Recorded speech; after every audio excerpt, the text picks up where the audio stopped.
EAGLES, Eagles.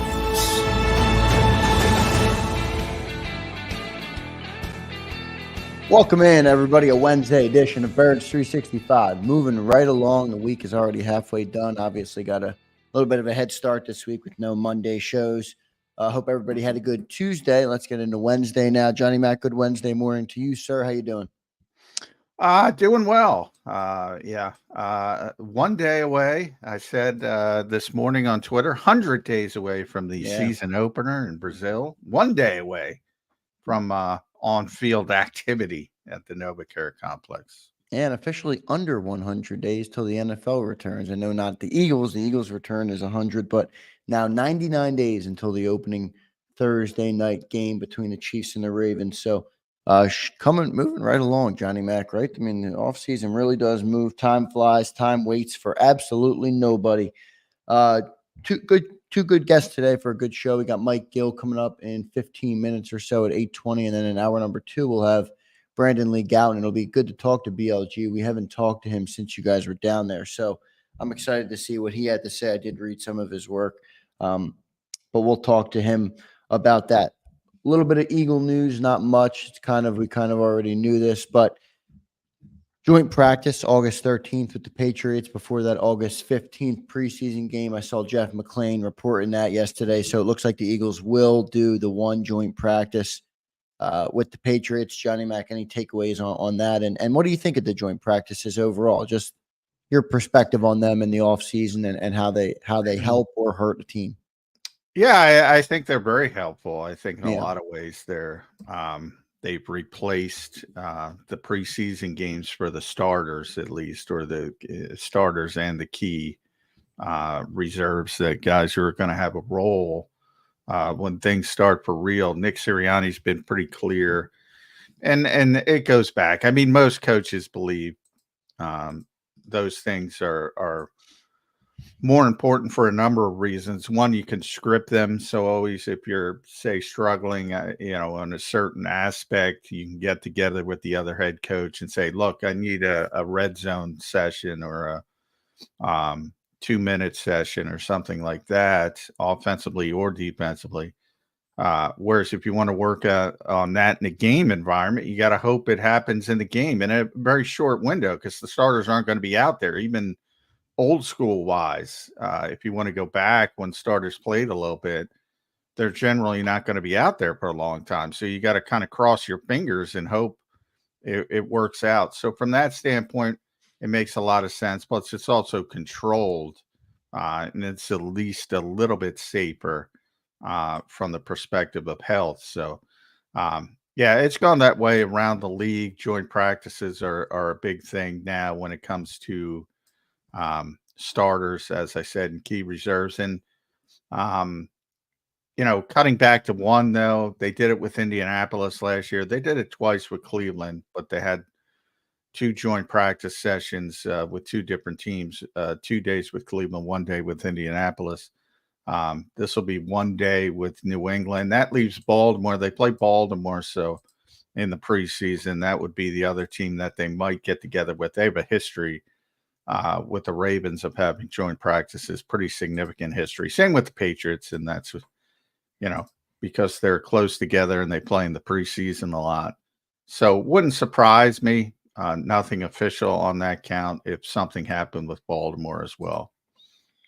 Yeah, so August 13th, that would be with the joint practice preceding that August 15th preseason game versus the Patriots.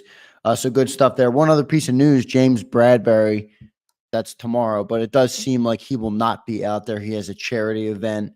More confirmation on. I guess something I want to ask you, John, about that, because he could take a private plane into a nonsense work. OTA for voluntary, get down to Birmingham for his charity event. But that's I don't think James Bradberry will be doing that. But I do want to ask you, John, because I read what you wrote on SI.com about James Bradberry.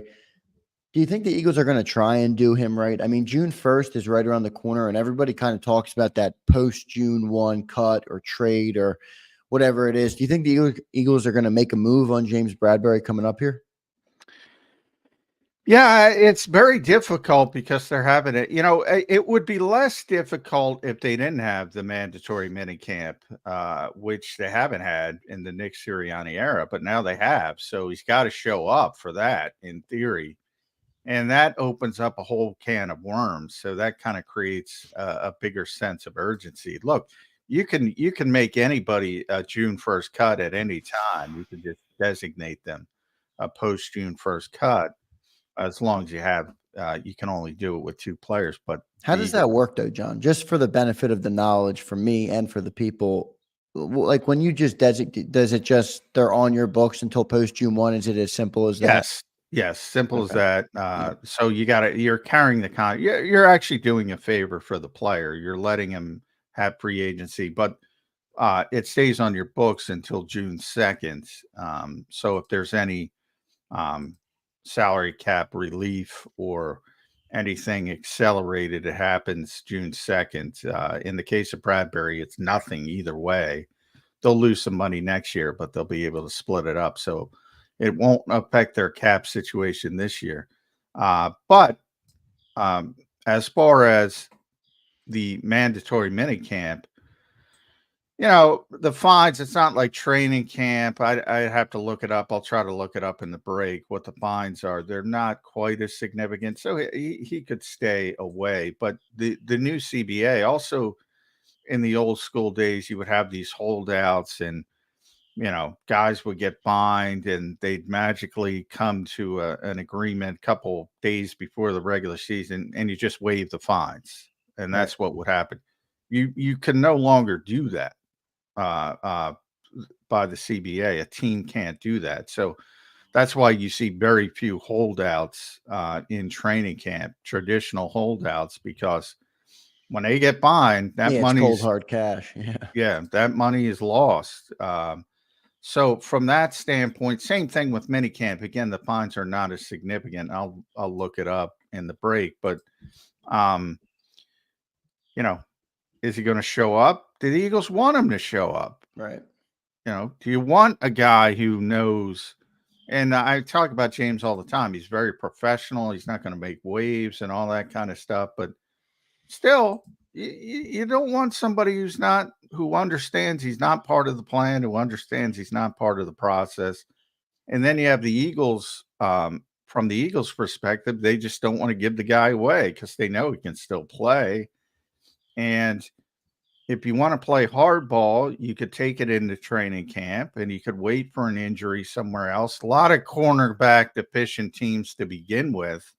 And then when they start suffering attrition in the summer, maybe you have somebody willing to give you a day 3 pick. So that's kind of what Howie Roseman has to weigh, doing right by the player or trying to play that hardball. And sometimes it's better to just do right by the player. And from what James gave this team in 2022, and I know people hate him now because of what he played like last season. I don't hate him. I don't think fans should hate him either. I don't. He's a tremendous guy. Works very hard. Gave this team so much in a second team All-Pro season. I think I always thought, and you've confirmed this with just you're talking to him. Sorry to cut you off. I've always got the sense he's a real true professional. He represents the Eagles well. Even just going back to the most controversial play of his Eagles career, the holding call in the Super Bowl. I mean, he owned it immediately after that game. That's not easy to do, regardless of who you are. That's a big spot, a big game. It would have been easy to say ticky-tack call, whatever. But James Bradberry always has been through and through a true professional. Yeah.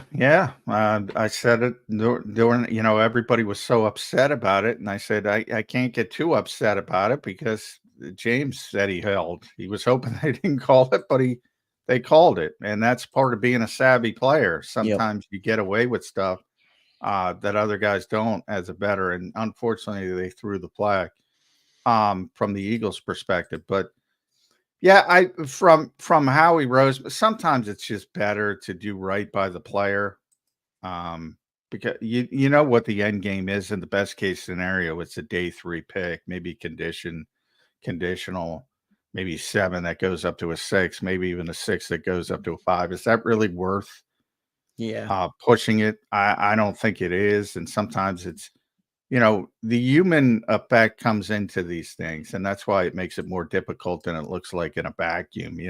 If nobody had any feelings, if nobody had any, it'd be easy. We'll just push it off and push it off and push it off. It's not that easy. And, I go back to Evan Mathis, and, Evan was unhappy. And right before minicamp, they traded him. That tends to be because they didn't want him showing up. Now, I don't think James is to that level where, again, he's going to be unprofessional in any way. It's just not in his nature. But again, I just don't think you want that. They talked about this being a culture off season. You don't want somebody here who doesn't want to be here. And you don't want him here. And he knows it. And that's the reason why he doesn't want to be here. It's not Yeah, that I think he it's doesn't want to probably be more here. from the Eagles side than his Yeah. side. Yeah. So that's kind of how I look at it. Yeah, I guess it's complicated, especially with the deadlines, because as you mentioned, the mandatory minicamp is next week. It's next Tuesday, so they're gonna have. I don't think a team is gonna trade for him right now without, as you mentioned, attrition and an injury or a need for a cornerback. They're just gonna sit there and wait for the Eagles to make their move. So we'll see what the Eagles end up doing with him, but much respect. So to James. here's the fines real quick: 16,459 for the first day, 32,920 for the second, 49,374 for the third. So it's not overwhelming. Total of It's 98,000. north of 100 G's. Yeah, and nobody wants to give up 98 grand. So it's doable. If you're James, you can just stay away. Certainly, he's made a lot of money. It's not going to cripple him in any way. But yeah, the Eagles should just do right by him, to be, in my opinion. Yeah, so we'll see what they end up doing there. John, I want to talk real quick. We only have 5 minutes, so we'll take a break and get Mike Gil up, get his perspective on what's going on here and getting into week 2 of OTAs. But by the way, have you figured out what time you're going down there tomorrow? Is it the same time as last week? Yeah, 12:50, I believe. Okay, so 12:45, 12:50, they'll be on the field tomorrow. Johnny Mac will be down there again. So make sure you stay tuned on JAKIB Sports. We'll be posting out the video clips and everything that comes of the Eagles OTA tomorrow when it is open to reporters. So should be good stuff there. John, I want to ask a quick question about depth on this team. I had a debate yesterday on the National Football Show talking about the roster. And I was kind of stumped in some spots in terms of strength and weaknesses of full positions. It's a big drop off. Now, I've typically thought I would rather have star players than a bunch of mediocre guys, not mediocre, but a bunch of middle of the pack players and have depth. I'd rather have stars and then a drop off than middle of the Packers. Maybe I'm wrong in that. I don't know, because this is the war of attrition in the NFL. Injuries matter. They happen no matter what, no matter who you are. What do you think about the depth on this team? Is it something that you think could hinder this team's ability to win as many games as they're hoping to win? Yeah, I mean, I'm concerned about the depth, but to your original question, no. I want that is just, I mean, I always say you can't legislate injuries. So yeah, there's some luck involved, and you hope you stay healthy. And NFL teams hate that word, but it's real. There's some luck involved when it comes to injuries. And could they have set up at certain positions a little bit better from a depth standpoint? Yeah, probably. There's some wide receivers, very noticeable. But you have AJ Brown, Devontae Smith. Nobody's feeling sorry for you at wide receiver. And those guys you're never going to be able to replace players like that with backups. That's not how it works, but you should be able to persevere a little bit better. And I'm not sure right now they have what would need to be done if catastrophe strikes at that particular position. There's some other issues. Running back, I don't think they're particularly deep. It's one day, but I don't. I wish NFL teams are, because I've been doing this for a long time. They're great. I mean, when they draft players and they're so hyped up, and then they get them to OTAs and off-season work, and they're like, "Oof, this guy's not ready." And you can figure that out pretty quickly. Doesn't mean they're not going to be ready in 2-3 years, but they're not ready to contribute down right away. And that's what I kind of feel like with Will Shipley. So right now you're at Saquon and Kenny Gainwell that you can count on at running back, and that's very, very thin at a position where not only do you have a significant injury history with Saquon, but just in general, the wear and tear at that position. Those guys take a beating, even when they're healthy. Yeah. So that's kind of weak from a depth standpoint. Tight end, same thing. You got Dallas, who's a star. I'll take that. And I think they're going to be better with CJ Uzomah in the second, but then it kind of falls off a cliff. Offensive line, not as proven as it's typically been. Same thing at defensive tackle. Edge, we know a lot of question marks. Linebacker's the worst position on the team. Some issues at safety. I think safety's interesting, John. I mean, all of those guys, even if you put in Avonte Maddox and move him as the fourth, all those guys have dealt with injuries. Even the young guys, Reed Blankenship, Sidney Brown, C.J. Gardner-Johnson's missed 17 games in the last 2 years, and then Avonte Maddox, who can't stay healthy. It's like, boy, you need a lot of luck there. Yeah, I saw Demario Davis is one of my favorite players in the NFL. I just like the way he plays. Saints linebacker. And somebody tweeted out this morning, and Demario answered them. He's 35 years old, so he's getting up there. Yeah. But he plays like a truck, old school linebacker, just beats people up physically. I don't know, 4-time, 5-time All-Pro, something like that. But he's played 98 straight games at linebacker. There's certain guys that I don't know what I used to call it the calloused hand theories. You always watch, somebody working on the docks. If you're not doing that, old Deadliest Catch people, if you like that show, the crap, if you don't do that and you got to go out and do that, even if you're in tremendous shape, you're going to get hurt. You're going to get hurt doing it. And you got to build up a tolerance for being able to do something that physical.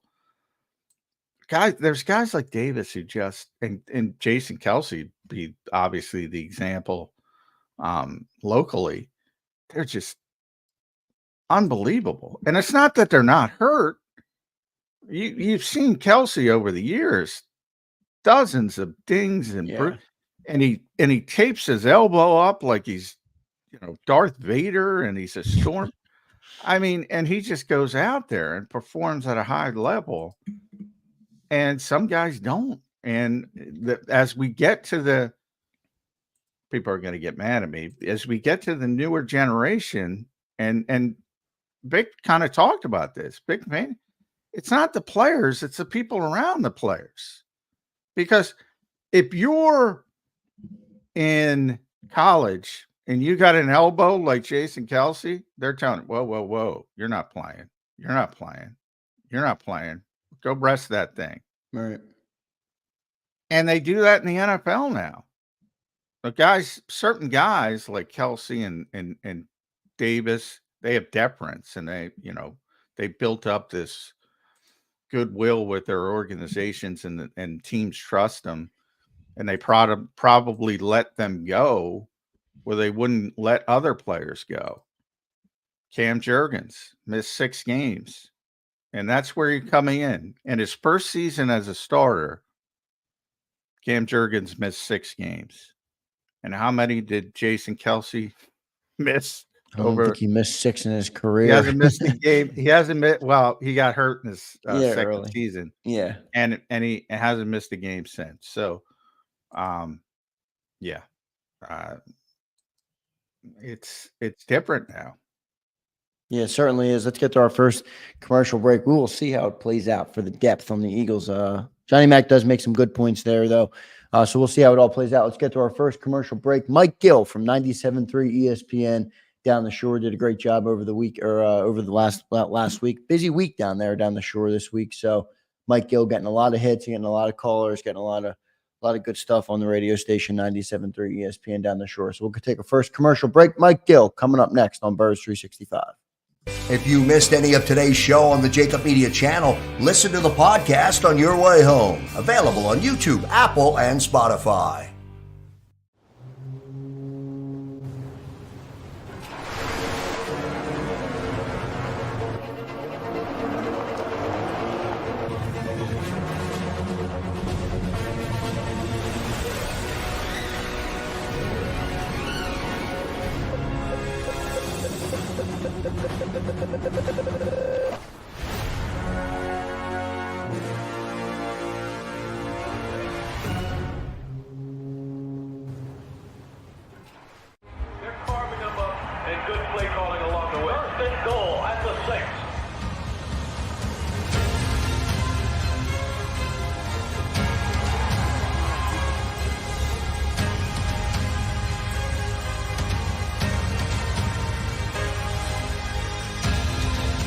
Field of life, First Trust Bank is there for you.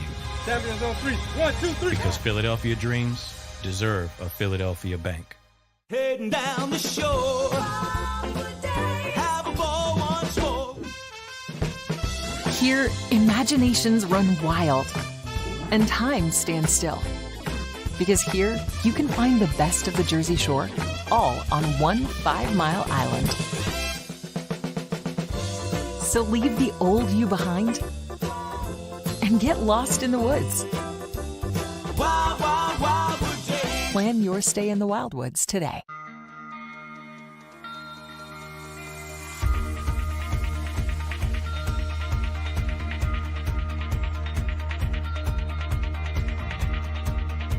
Hi, I'm Jim Muehlbronner, Managing Partner at Del Val Insurance Group. Give us a call. We're a local, knowledgeable agency, not an 800 number. Go Birds!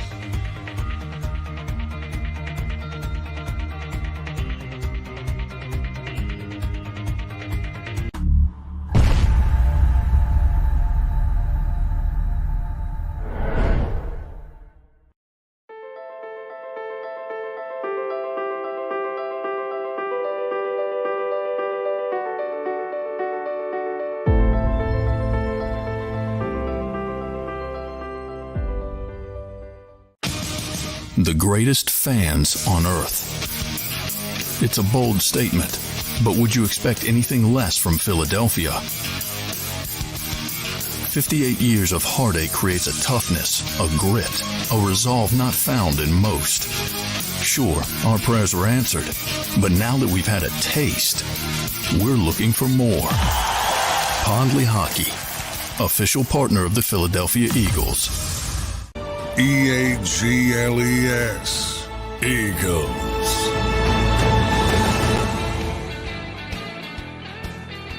Welcome back in, everybody. A Wednesday edition of Birds 365, joined now by Mike Gil of 97.3 ESPN down the shore. Mike, welcome to the show, man. How you doing?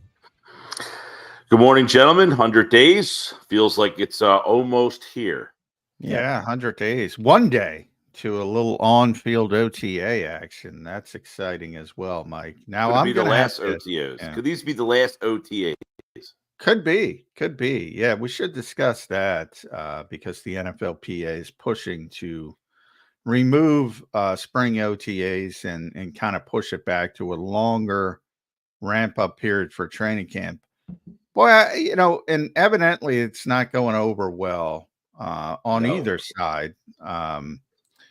And by the way, I don't think it's a good thing, because one of the things, and you and I have talked about this a lot over the years, Mike, is that the NFL sets up the calendar so well. They're almost always in the forefront of everyone's mind, even when big events are happening, like the NBA playoffs. People are still tuned into the NFL. And one of the reasons, because they do such a good job with the calendar, OTAs are part of that. It's a big deal here that, even though it's kind of shouldn't be, but it's a big deal when we'll be out there tomorrow and tweeting and telling everybody about what's going on. That helps the NFL's popularity and keeps them. And if you have that bigger lull, I don't think that's a good thing. Yeah, no, I think it's definitely there's a flow that keeps them in the public eye. Every month they give you a little something. And we were talking the other day as you get to Memorial Day weekend, it's for the baseball season, it's kind of like, oh, it's summertime, it's hitting season. Well, for football, you get these OTAs, you're into June pretty much now. I mean, at the end of this week, we're going to be into June. The end of June, you're waiting for training camp to start. Right. I mean, really, you have 1 month to go where June doesn't give you really any NFL other than the anticipation for training camp to kind of get going. So if they took, and not that anything, they're not going to get hurt by taking the time off, believe me. No. But it was funny when this kind of came out yesterday. I liked Albert Breer's tweet saying that basically it was kind of meant like the Hindenburg, like the coaches and the front office executives. Yeah, because these guys want to, we always kind of downplay what OTAs mean and stuff like that. And obviously inside those buildings, they feel a little differently that they want to get their hands on these guys. I think it's really important for the young players. I think it's really important. Right. They want to get their hands on these guys and they want to start. Like coaches like to coach. Coaches like to get their, you're saying, hey, we got a game tomorrow or we have a practice tomorrow. Those coaches want to be on the practice field getting these guys ready. And, you take that element away from them. That's something that obviously is not being met very well, especially with the coaches and the front office executives. Apparently, I loved it. It was being met like the Hindenburg.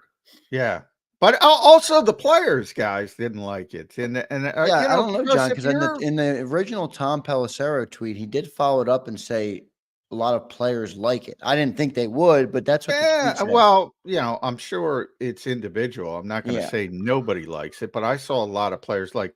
And somebody tweeted, I'm gonna cut short my vacation in the Maldives to come back for a passing camp. And especially if you're an offensive lineman and you got to show up, because remember, these things are voluntary. Lane Johnson is down in, working out and offensive lineman, the O-line masterminds facility and down in Texas. And, James Bradberry obviously doesn't want to show up for obvious reasons, but he's got a charity event and guys are in and out. Devontae Smith wasn't there last week. He's built up that deference to say, all right, I got something I got to take care of. Who knows what it is? Could be sconces like Kerry Williams back in the day. Could be anything. But those guys, Pletcher used to talk about it all the time. Pops his head in. He might be there one day, not be there the next, but he tries to be involved when he was around as a player. They're voluntary, especially for the veterans. They're technically voluntary for everybody, but obviously the young players kind of have to show up. That's kind of indoctrinated. But if you push it back, and I think this is the problem with those veteran players, they're going to be required to show up for that goofy passing camp.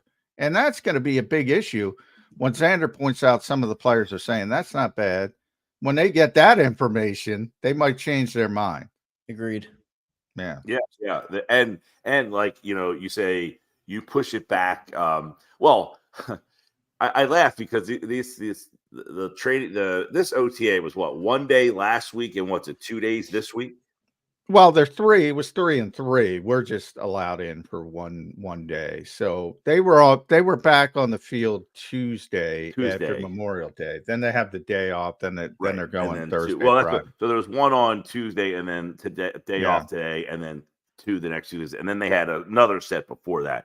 So I think if having the whole off season and only have 6 days that you actually have to report to do stuff, and you don't even have to. I wouldn't want to trade that off either. That doesn't sound like a good idea. And by the way, you can have as many as 10. Some teams have 10. The Eagles only choose to use 6 this year. I don't know if the rookie minicamp was included in that proposal or whatever you want to call it, because I've always liked that. Like, you get drafted, it's not like, okay, go celebrate for a month. It's like you're at camp right away, which I've always liked. I don't know how much they learn from that, but I do like the fact that rookies get drafted and then boom, you're right to work.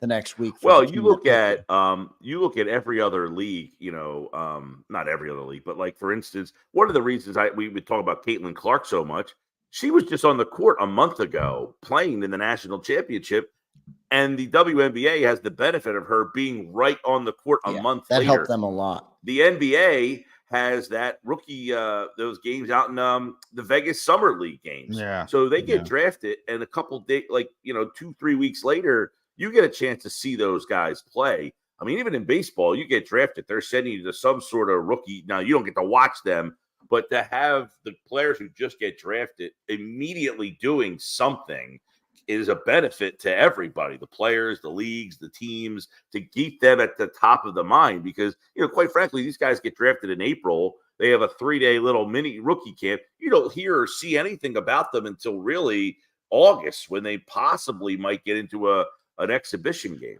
Yeah, and I would say structure is not a bad thing for young people as well. So even in the current setup, and the Eagles are having a mini camp, so June 4th to June 6th, first time in Nick Sirianni's era, and then June 7th to late July, they're off, and that's the time of year when coaches and GM watch their phone, and they don't want to see that unknown number.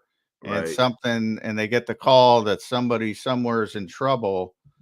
Well, that was another thing that, I mentioned on my show yesterday, which is I'm assuming the players in front offices like the fact that they can have some sort of tabs on the players. You let them go for 2 months, they'll be watching that phone a little bit extra long.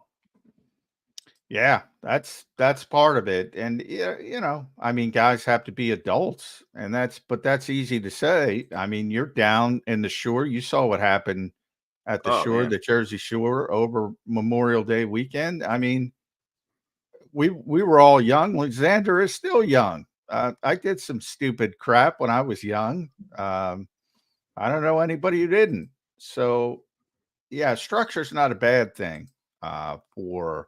One of the goofiest things, I'll bring it up, I'm on a tangent, Isaiah Rodgers being suspended. To me, it's the dumbest, most regressive thing. And when the NFL suspends anybody for anything, they bar you from the facility. In other words, they bar you from a support system. Mm-hmm. Like, why would you do that? Especially when it comes to drugs or something of that. If you got a guy, all right, suspend him. But you're barring him from the team and all of the facility. He could go there to work out. Now we can't do that. They might have a therapist, and everybody's got in-house therapists. It's probably the one place he'll go where there's no trouble. Yeah, won't get in trouble. It's the dumbest, most regressive policy. It's like the kid in when he's young, the parent says he can't play because he got in trouble at school. You're like, well, this is the one place that he's not going to get in trouble. Like, you want him to like kind of get structured. You let him. That used to be the thing. Let him play sports. Take away other things in his like exactly. those things. Yeah. But anyway, that was Isaiah Rodgers. Yeah, Isaiah looked good. Deion Sanders that everybody was. He was one of the hype. Now, here's the thing about OTAs. He was starting next to Darius Slay, so that got people excited on the outside. But remember, Bradberry's not there because it's voluntary, and he sees the writing on the wall. Kelly Ringo's not there, which kind of surprised us all. No injury that we know of, and he probably would have started if he were there. And now I'll be very interested to see if he's out there tomorrow. Then Eli Ricks was out there, but he tweaked something. He went in the injury tent. So he was working with, during individuals. And when they went to team drills, he just sat out. So, if Bradberry's there, he's starting. If Ringo's there, he's probably starting. If Ricks is there, he might be starting over Rodgers. And by the way, that's not an insult to Rodgers. That's just how Nick does it. Quinyon Mitchell didn't start because he's a rookie. So they started him on the second team. And same thing with Cooper DeJean, but he was in the slot. Cooper DeJean, sorry. Going the Philly route. Getting you, Johnny Mac. Yeah. And all the other guys were like third team that were healthy. the Jeremiah Trotters, the Johnny Wilsons, the Trevor Keegans, all those were third team. That's just how the Eagles do it. They don't want to decree, and Quinyon looked great, but they don't want to just anoint him as the starter. So they kind of defer. So you have to have always in OTAs, you have to realize who isn't there and how that may affect the depth chart that's on the field. But he looked good. He got an opportunity. And the most impressive part, Mike, he hasn't been on a football field in over 500 days. Yeah. Well, and I guess the other question regarding that would turn out to be like, what are they going to do? I mean, is he only out there because of all those guys that you just mentioned? They're going to look at him in the slot at all? Does he not get that opportunity to take reps in the slot? Because obviously you would think they would want Mitchell or DeJean to win the outside job, or Ringo or Ricks. So where would Rodgers fall on that depth chart of who they want to play that position? Like, are you not giving him a fair shot at winning the slot job by putting him out there? Those are the kind of things I always think about in these. Like, where does the coaching staff want him to play? And do they want him to win a job, or do they just want him to be a depth piece? Yeah, I think the slot corner maybe past this year, he's a guy, he's only 26 years old. So as different as the cornerback room looks this year, it might look really different again next year. If Slay is gone, he's 33. Avonte Maddox might be out of there. Now you have Quinyon, you have Cooper DeJean, you have Isaiah Rodgers, assuming these guys pan out. We obviously don't know really about any of them. But I think maybe Isaiah strikes me as more of a preparation for the future type of move. I don't know if they'll keep him that long, but I do. He is young. He's 26 years old. So if he's showing signs already, maybe he could be someone that is either a long-term slot or even an outside guy. Yeah, well, and they have, now you have Quinyon, Cooper, Rodgers, Ricks, Ringo. There's just a lot of guys there. Still a lot of guys, yeah. Most of those guys project as outside guys. So if you're the coaching staff and it's like, hey, we have this guy, he didn't play at all last year, don't know, what do we want? What do we want him to be? Where do we project him in our minds of what we need and what we want him to be? I think that is the way coaches, generally would think is, all right, we want this guy to be our backup slot. We want him to push for the starting slot. If that's the case, why would you put him on the outside to start? So maybe that's not what they want. Maybe they want him to be in the mix for the outside job, or maybe they just view him as a kind of a both. We want him to get reps at both because we want him to kind of be the backup in both spots.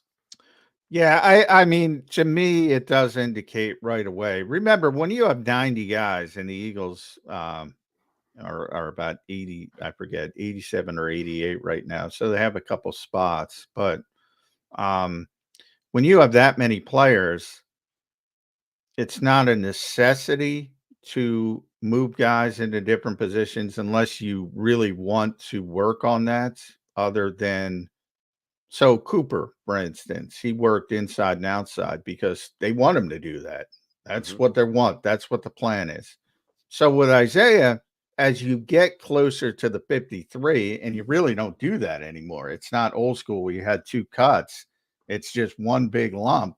So you can go the whole summer and you got so many guys, you don't need to start that cross training. But the smart coaches, they better get it. They better get a feel for, who their final 53 is going to be. And even if they don't want Rodgers inside, they might have to play Rodgers inside. Look what happened last year in the slot. They ran 9 bodies through the slot. So at some point it's going to start, but I don't think it's going to start until really, really late with him when it comes to cross training.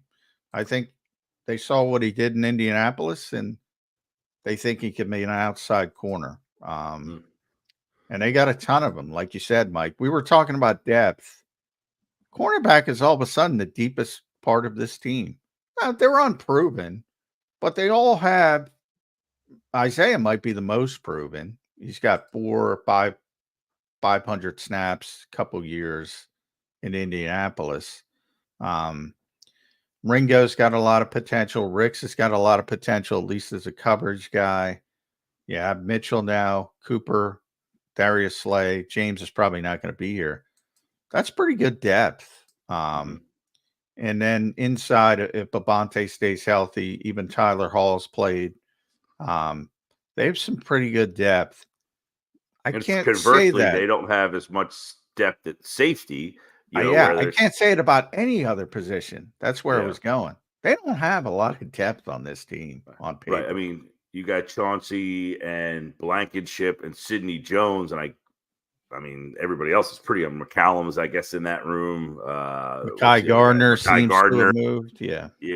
So there's not a whole heck of a lot of depth there, but it'll be interesting. I think also, like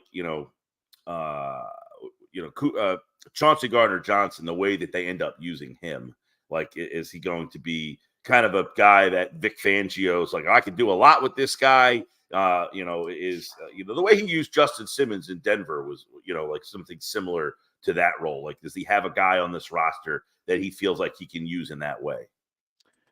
Have you closed the door on Justin Simmons? No, never. Of course. I mean, he's still out there. You have Howie Roseman, and you get to camp and you start looking around and saying, we don't like what we have here, or we could use another body, or we can get him at the price we want. So the fact with Simmons is that he's played for Fangio. That's a different piece here, is that he would come into a situation in a defense that not a situation, but the defense that he would feel pretty comfortable in with the terminology right away. It wouldn't be like a Kevin Byard situation. Not that like, you get the training camp, but Byard comes in the middle of the season and doesn't really know the defense. And that could have been part of the reason why he struggled a little bit. That wouldn't be the case with a veteran like Simmons. And if Howie thinks he can get him at that price, especially, on the terms that they want, that wouldn't floor me in the least bit if they brought him in. Yeah, I mean, and look at the safety position. You got CJ GJ, who's missed plenty of games the last 2 years. Reed Blankenship missed games. Sidney Brown got injured last year, his rookie year. And then the guy they moved over from slot corner was Avonte Maddox. We all know his injury history. So really, that's a room you're going to need to stay healthy, or you're going to need more depth at. And I think Justin Simmons would be a good fit. Yeah, the injury point's a good one, is that Chauncey Gardner-Johnson, he missed all but 3 games last year. Yeah. He missed, 6 games for you the year before. Yep. And he's an impact player. If you lost a player of that impact, they don't have anybody close. And Sidney Brown is another guy who they might be kind of a, he's just a high energy guy all over the field. He's coming off an ACL injury, so you don't know what kind of impact he's going to make when he gets back. So bringing a veteran safety in that could step right in would certainly be something that wouldn't surprise me at all, especially one who has played for Vic. We were talking about injuries before you came on, Mike, and there's, I always say you can't legislate injuries, so it's a waste of time to try from my standpoint. But I do harken back to what Vic said, Vic Fangio, during his press conference. And he said, he was asked about how players have changed, and you deal with youth players on a baseball level. And he said, the players haven't changed, the people around them have changed. Yeah. And I brought up Kelsey, and I brought up Demario Davis, because he's one of my favorite players, and I mentioned the Zander. Somebody tweeted out he's played 98 straight games at linebacker in the NFL, which is a really physical, difficult position, obviously, to stay on. And he's 35 years old. And he's 35 years old. Pretty incredible. So anyway, my point was, if you've watched Kelsey over the past number of years, and people don't get to see him behind the scenes, like, he ain't healthy. I mean, he's got to tape up that damn elbow, like I said, like he's a stormtrooper, just to get through practice. And he played all those games in a row. And I'm thinking to myself, if that were Cam Jurgens and he had that elbow, the Eagles would shut him down and say, you can't play. It's, and it might not even be Cam Jurgens' fault. He might want to play through it. Now, torn ACL is a torn ACL. There's nothing you can do. There's some lacerated kidney with CJ. Nothing you can do about it. He can't fight through that. But it's changed, right? They don't let guys fight through injuries, at least until they build up some kind of status or deference. Yeah, well, and I'm sure the way the league legislates injuries and everything now as well, with the gambling and the injury tents and all that stuff, that you have to be so transparent with all these injuries. You know, you get a guy. Jurgens will be interesting, as you mentioned. Like I think we talked about this maybe last week. You take for granted that you had a guy that played every snap for 12 years essentially, and you're having to replace him. I still kind of feel like that's not something. Because you had a guy who literally played through injuries that probably would have had most other guys not playing in that week, with Kelsey out there. Lane Johnson, he's another guy he's missed a lot of games, but he's played through a lot of stuff that most people probably wouldn't be out there for. So, yeah, look, and you're right, John. We've always talked about, like, you can't legislate when injuries occur. They just kind of happen. And, the one thing you can't have happen is multiple injuries to the same position. That's when you really get hit hard. The Eagles, the year they won that Super Bowl, they were able to kind of get past an injury here and there in this spot, but you didn't have like multiple guys get hurt. Your whole offensive line's not ravaged. When you lose 4 guys across your offensive line, teams just don't have the ability to kind of make up for that. If you lose, 3 guys in your secondary, that's tough to kind of, handle. You miss 1 guy at tackle, 1 guy at end, 1 guy at safety. All right, I have 3 different guys, but at least they're 3 different positions. I don't have to make it, I'm on to my 5th guy stepping in there. And that's when teams really start to struggle. Yeah, there's no way to overcome that. Mike, what do you think they're going to do here with Bradberry? June 1 is coming up. He wasn't at OTAs. Me and John kind of talked about it's a tough game to play with Howie, because do you play hardball and kind of I don't want to say do the player wrong, but not give him the ability to go and fetch offers? Do you kind of wait for somebody to get hurt, try and trade him for something? Or do you move on from him before mandatory minicamp, where he's going to start racking up fines? He'll be a disgruntled veteran player. How would you handle the James Bradberry situation? Man, I don't envy them at all with this situation. I mean, he doesn't show up, and obviously it's like, well, the writing was on the wall for him. Well, at least if I showed up, the writing says I want to be here. Give me an opportunity to win my job. Like, hey, listen, I get it. I didn't have a good year last year for whatever reason. That's in the past. I'm going to show up and show you that I want to be here. Well, that's not the way he handled it. So does the Eagles front office say, well, we wanted him to be here, he didn't show up, and now we have to rethink, the whole situation? I don't know. This is a fascinating one. The draft says they don't want him here, right? Yes, it does. Yeah. That's the why. Draft That's why I don't blame James at all. At all. I get this, but sometimes it's like, we say this all the time. Aaron Rodgers, they draft Jordan Love, and we're like, well, don't complain. Just go out there. You're not going to lose your job to Jordan Love. At some point, James, you're getting older. We drafted a guy. He might not have to start now. Go play. And we're like, we don't blame him. If you think you're good enough, go, keep your job. It doesn't automatically mean Quinyon Mitchell getting drafted 22nd. He's taking your job maybe next year. But the whole situation, Zander, is weird to me. Did the Eagles last year think James Bradberry took a step back? Do they think he was in the wrong system? Do they think he could have a bounce back year? There's so many variables on what their mindset could be on him. Like, if you're sitting down in the cornerback room, Vic Fangio, and they're all having a conversation, guys, what do we think of James? Oh, I think he's got another year left in him. No, guys, I watched the tape last year. I think he's done. We don't know what they think about him. And him not being here doesn't help his case. Now, it doesn't also help his case around the league, and he doesn't care about that. He doesn't care what the Eagles get in return for him in a trade, I would imagine, unless he has some self-pride. Does he want to be the guy who gets traded for a 7th-round pick? Probably not. Or does he care if he just gets released altogether so he can go find wherever he wants to go play himself? Now, do the Eagles want to just flat out cut him and eat the money? That's another variable here. Do they value the not having the dead cap space? So this whole situation has so many peels of the onion that if I told you I could give you a legitimate answer what I think is going to happen, I'd be lying to you, because I just gave you how many different scenarios of what could the mindset be and what could happen. Yeah, it's interesting because I actually do think James Bradberry would have a better year with Vic Fangio. I just don't know. With the way the draft board fell, I don't think the Eagles went into draft night saying, we're going to get 2 defensive backs in the top 40 picks. but that's how the board fell. And then they ended up doing it. And now I'm wondering if they're like, James, just stay out of here. We need to get these young guys more reps.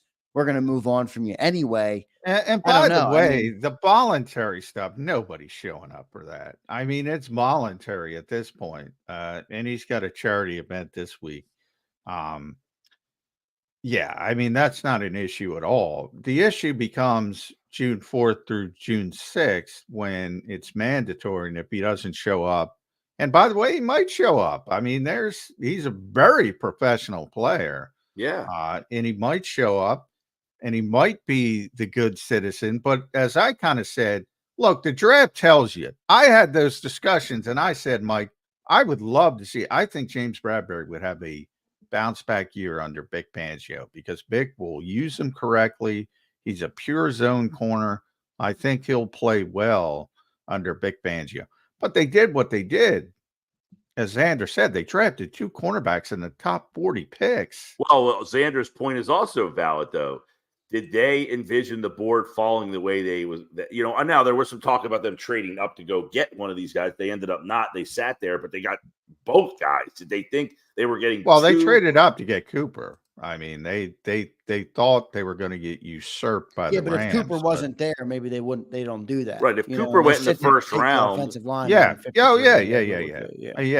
But so the board fell the way it fell. But they love the players. They love Quinyon and Cooper.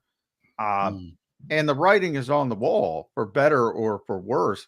James isn't going to be a backup because he's not going to play special teams in his 9th year in the NFL.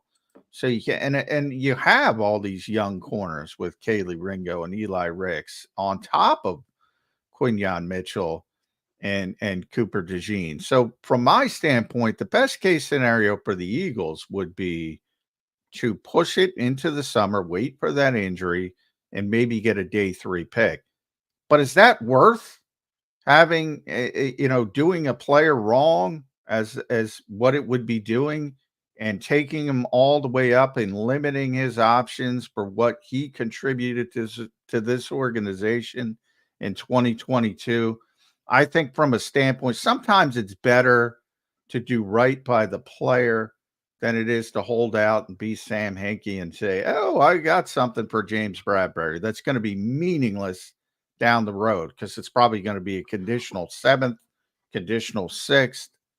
Who cares? It just so clouds the situation because of the amount of bodies they have in that room that they probably think can play. Like, it's a different situation if they don't have Ricks and Ringo and obviously they drafted 2. You got 4 Rodgers. You got 5 guys who I'm sure the Eagles would say we feel somewhat comfortable playing them on the outside there. That's before you say, and James Bradberry might be the best of them, and he's the 6th guy. Now, again, I don't want to be people saying that James Bradberry is not better than this guy.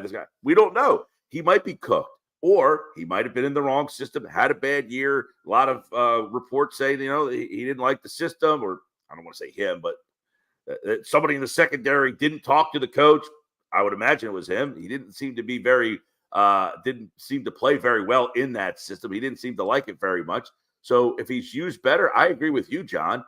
I think there's probably more they could get out of him. So do you just flat out cut him and say, look, we're just going to move on? Do you try to trade him? The whole situation is definitely – now, I don't envision James doing sit-ups in his driveway. I think he's an interesting guy. He's a nice guy. He's a super nice guy. So does he show up and just do his job and wait to see what happens, what his fate is?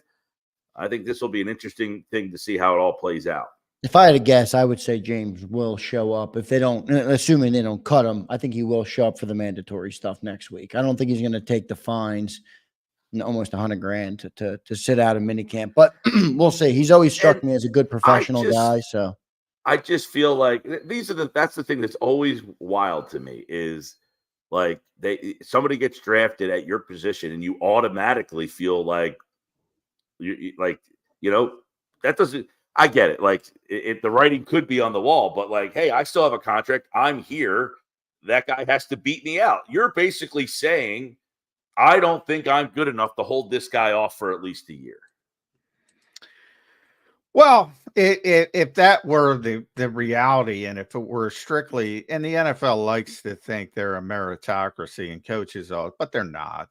I mean, they're not. I mean, if you draft a guy 22nd overall, you draft a guy, especially in this era, to get him on the field immediately. True, but if you were any number of players and Nolan Smith got drafted, did you say, shit, I'm going to lose my job? That dude couldn't get on the field. He didn't take anybody's job last year. So why would James Bradberry feel any different from a guy drafted in the 20s?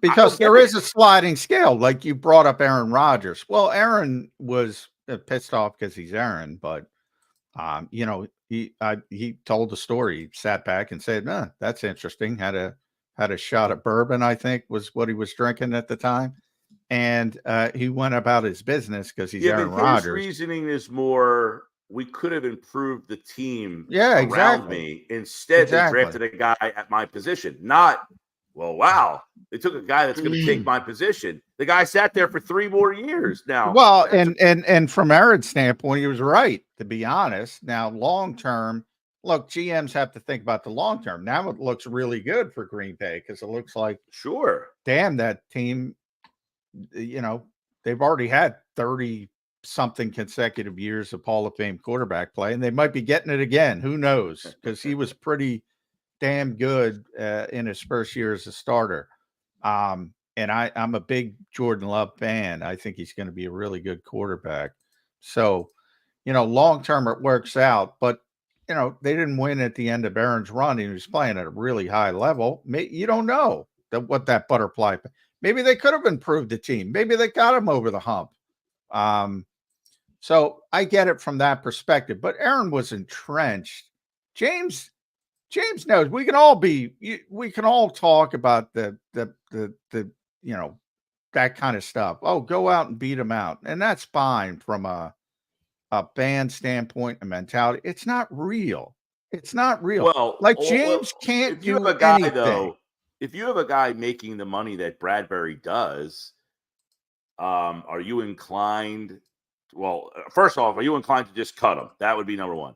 Number two, are you inclined to bench him? Like, you didn't win the job. That's a tough thing to do too. You're making that kind of money. It's hard for the team to justify not playing him.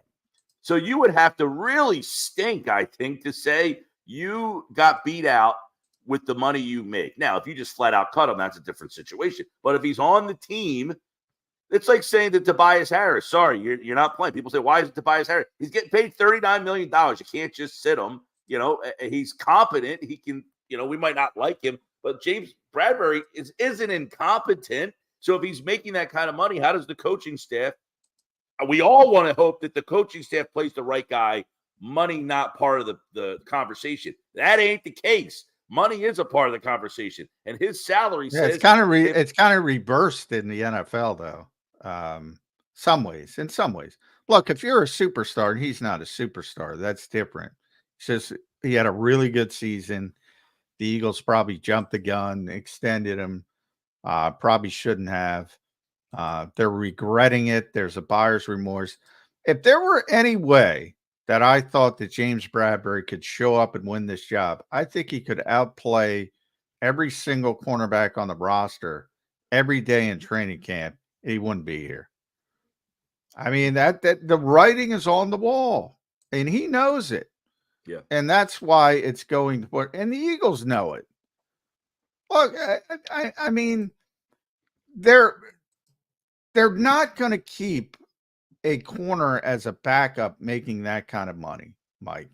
Especially one that can't play special teams. Yeah.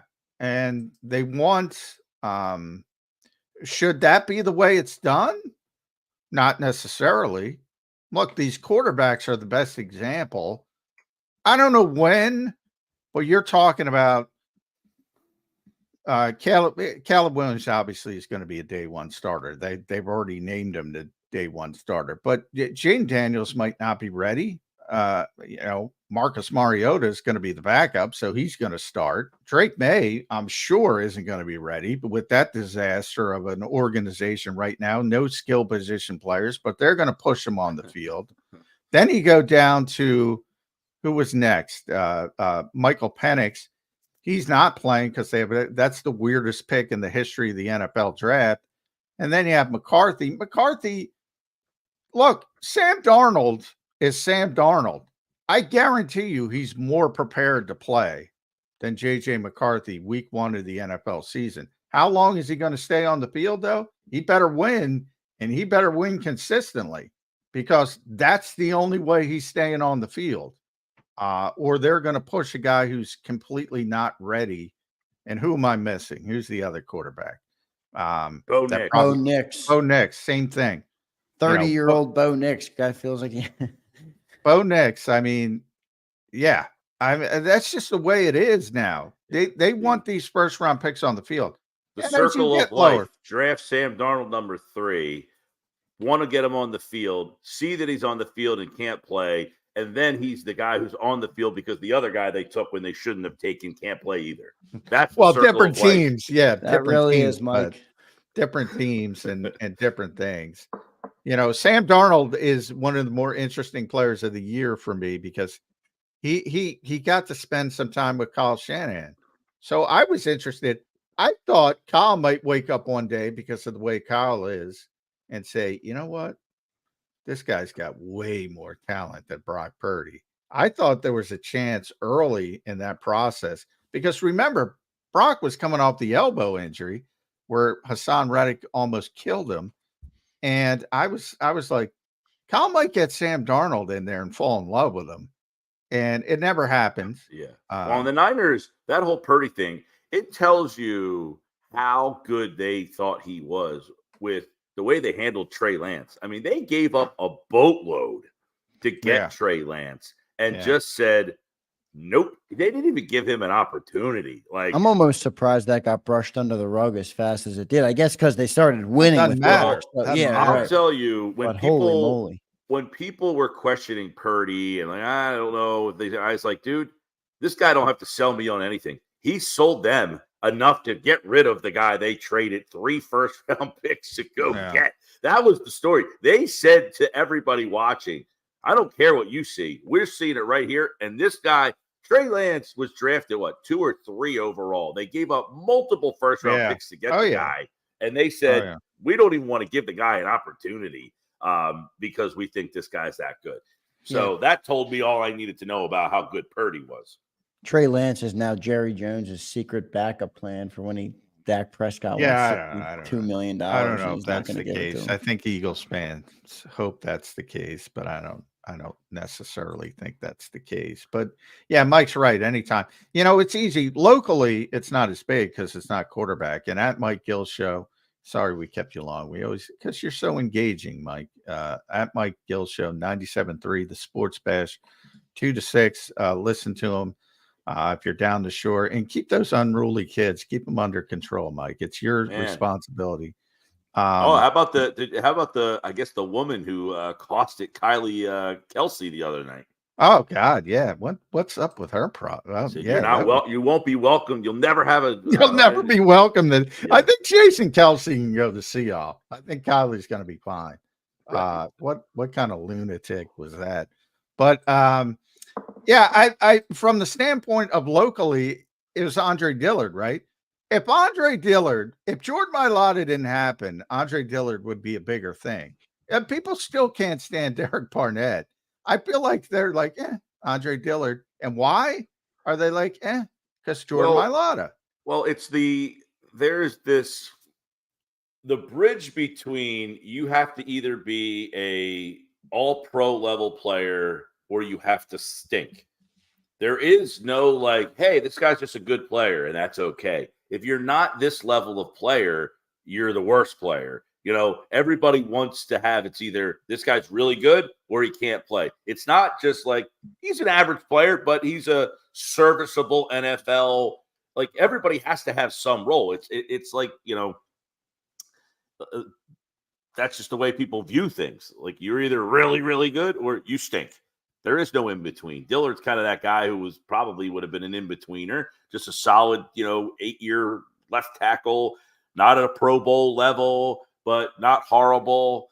And those kind of guys just kind of get lost in the weeds sometimes. Derek Barnett went down to Houston. This year he'll probably be an all-pro because he's not going to stick. John's right about him. He's not a bad pass rusher. The expectation coupled with the penalties and everybody, the penalties totally killed him. Yeah.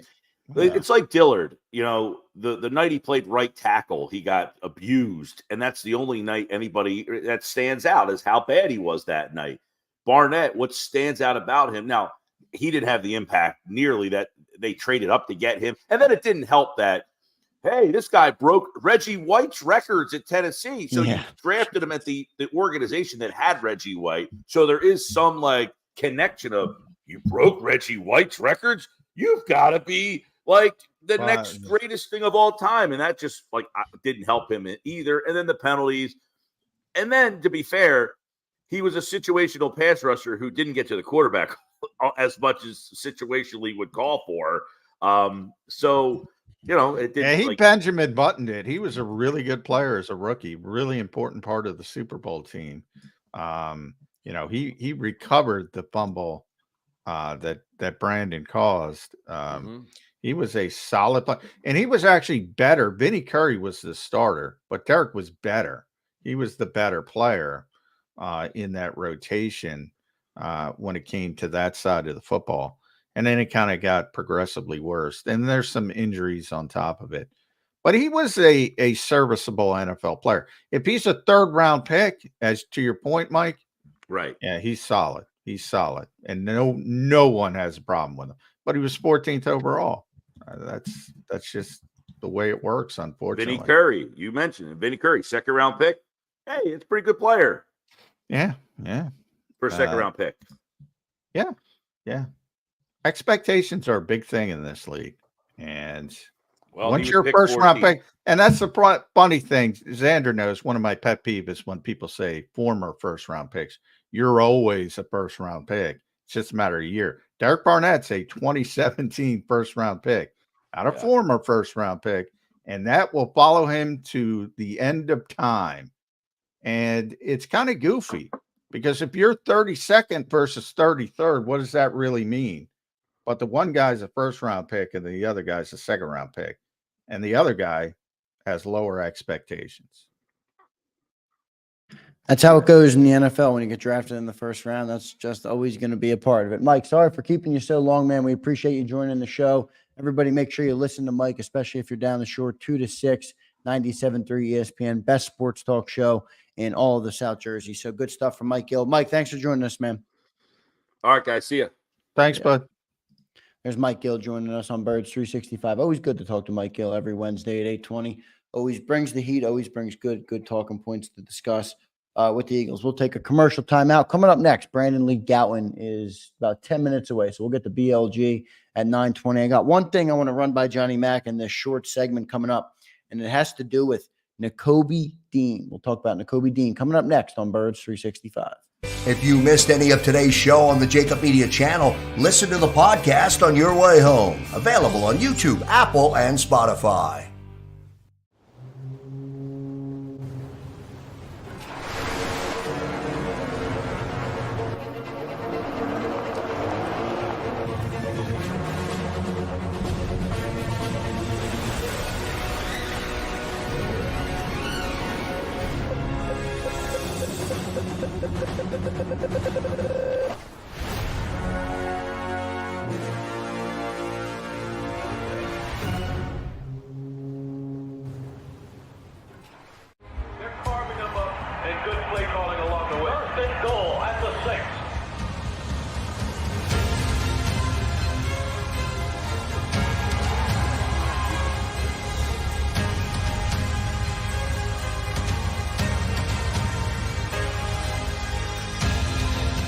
Field of life, First Trust Bank is there for you. Champions on 3. 1, 2, 3. Because Philadelphia dreams deserve a Philadelphia bank. Heading down the shore. Have a ball once more. Here, imaginations run wild and time stands still. Because here, you can find the best of the Jersey Shore, all on one 5-mile island. So leave the old you behind and get lost in the woods. Wild, wild, wildwood days. Plan your stay in the Wildwoods today.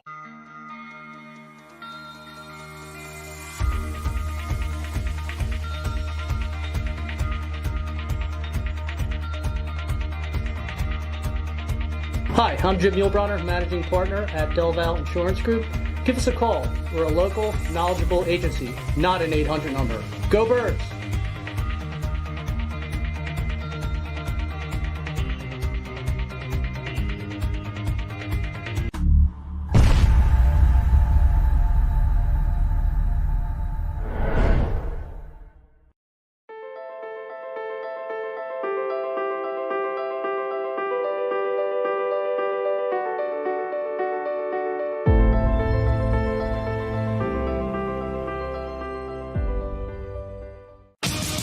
The greatest fans on earth. It's a bold statement, but would you expect anything less from Philadelphia?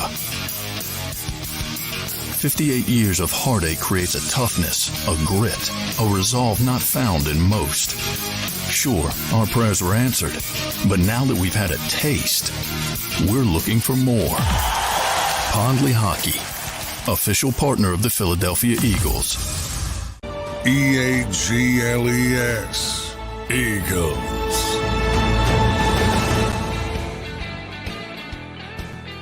Welcome back in, everybody. A Wednesday edition of Birds 365. Moving right along. Eagles will be back out there for OTAs tomorrow. Johnny Mack and reporters will be in attendance. So we'll have good coverage all week long, and especially tomorrow with some of the clips that'll come out from the second OTA that will be open to reporters. It'll be the 5th total OTA out of 6. So Eagles offseason moving right along, and then mandatory minicamp, as we discussed, coming up next week.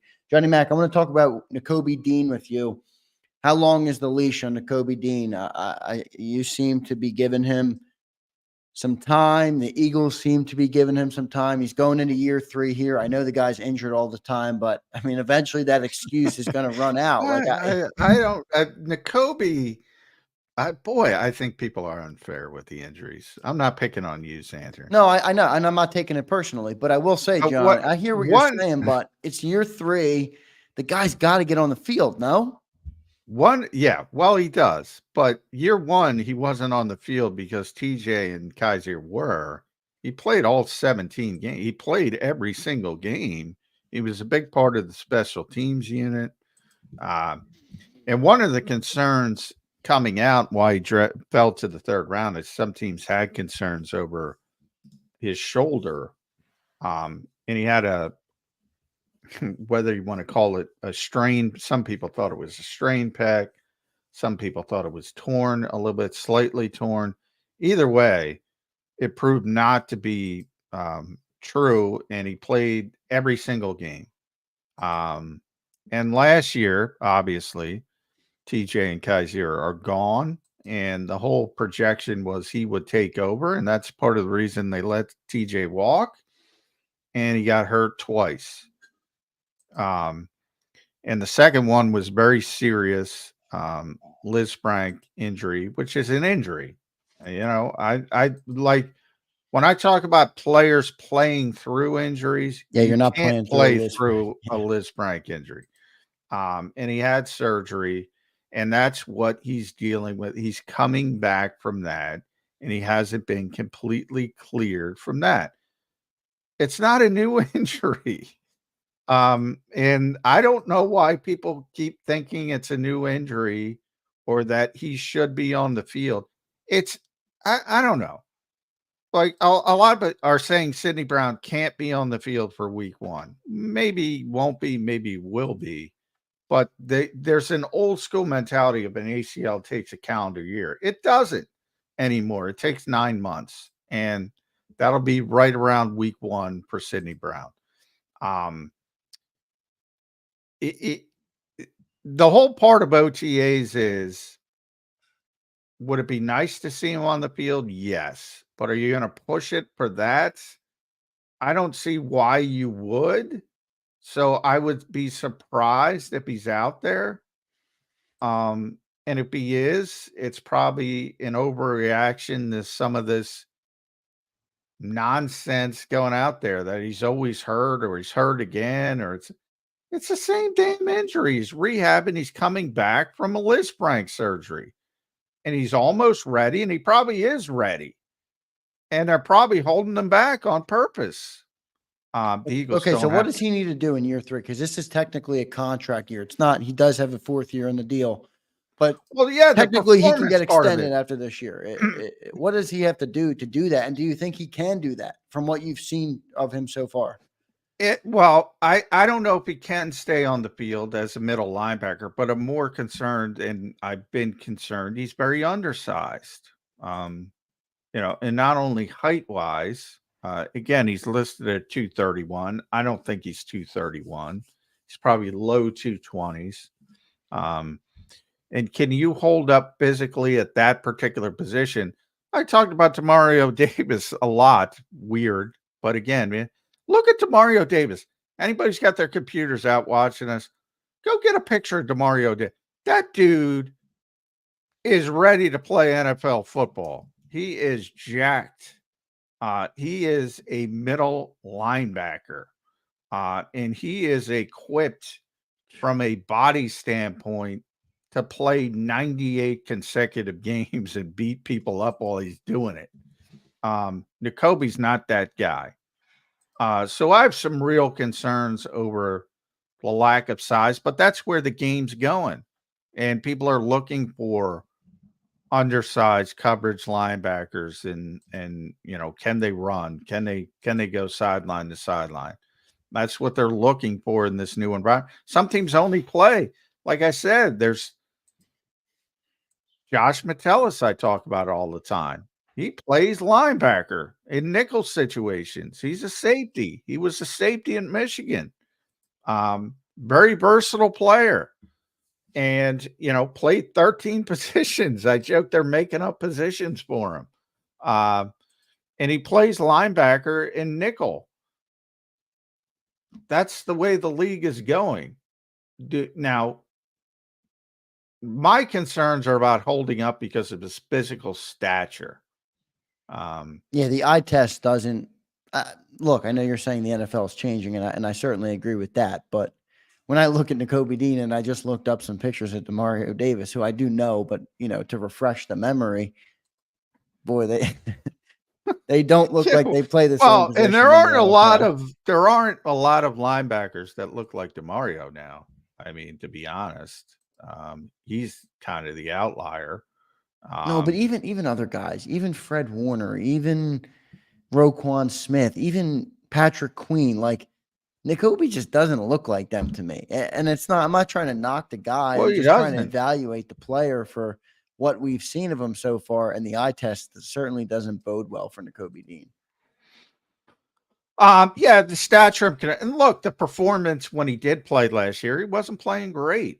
He wasn't terrible, but he wasn't great either. And he didn't stand out. He didn't make a lot of splash plays in practice when he was healthy. So, I mean, there's some standpoint to, did people overrate him coming out of Georgia because Georgia's Georgia and they had 97 stars on the defense. And, maybe he was successful and the Eagles kind of envisioned that. Well, it's going to be just like Georgia with Jordan Davis and Jalen Carter and Nakobe Dean. And, maybe Jordan and Jalen impacted how successful and everybody else they had. I mean, they had the number 1 overall pick. Nolan Smith was the first. They had a lot of talent at Georgia, to put it mildly. Nolan Smith's up next for me on the milk carton if he doesn't do something this year. So Nolan, you're next. Same thing, shoulder. And his shoulder injury was real. So hopefully he had a procedure in the offseason. Hopefully he's going to be healthy. And I think you'll see a better Nolan Smith, but he's got to be healthy. And we got to see that. He was dropping in coverage a lot as the hook flat defender. I'm sure people will love that from Vic Fangio. Sounds like Vic's going to be doing a lot of that, whether people like it or not. Remember, it's a passing camp. Yeah, we've talked about that. So yeah. I don't want to overreact to it, but it will be good to see the reaction of fans and everybody alike to see how they react to Vic Fangio. And by the way, Vic's not going to care. Desai might have cared, and even Gannon might have cared. People were saying Vic will not care. Let's go to a commercial break, Johnny Mac. I want to get to one more quick break, and we'll get to Brandon Lee Gowton, and then we'll take it to the top of the show. So BLG coming up next from Bleeding Green Nation. Stay tuned on Birds 365. If you missed any of today's show on the JAKIB Media channel, listen to the podcast on your way home. Available on YouTube, Apple, and Spotify.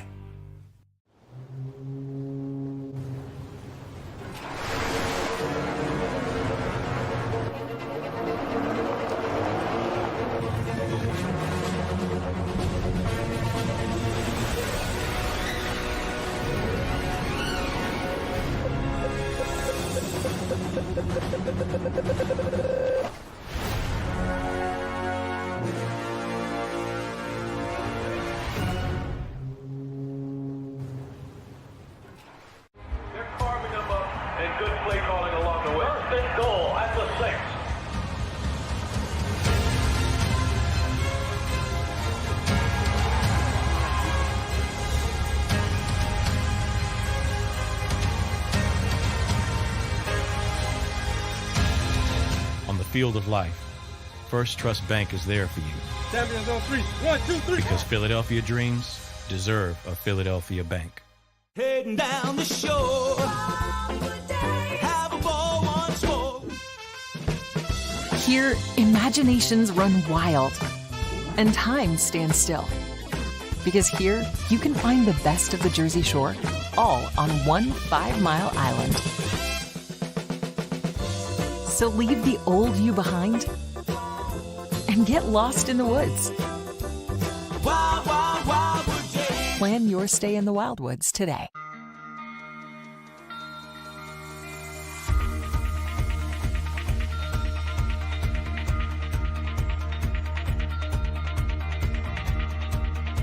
Hi, I'm Jim Muehlbronner, Managing Partner at Delval Insurance Group. Give us a call. We're a local, knowledgeable agency, not an 800 number. Go Birds!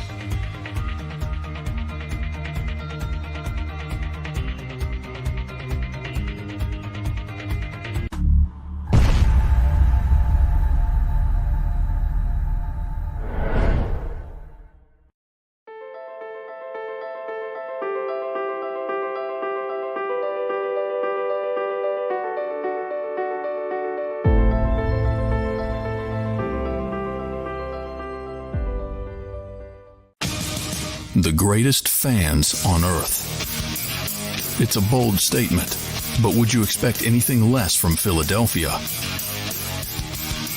58 years of heartache creates a toughness, a grit, a resolve not found in most. Sure, our prayers were answered, but now that we've had a taste, we're looking for more. Pondley Hockey, official partner of the Philadelphia Eagles. EAGLES, Eagles.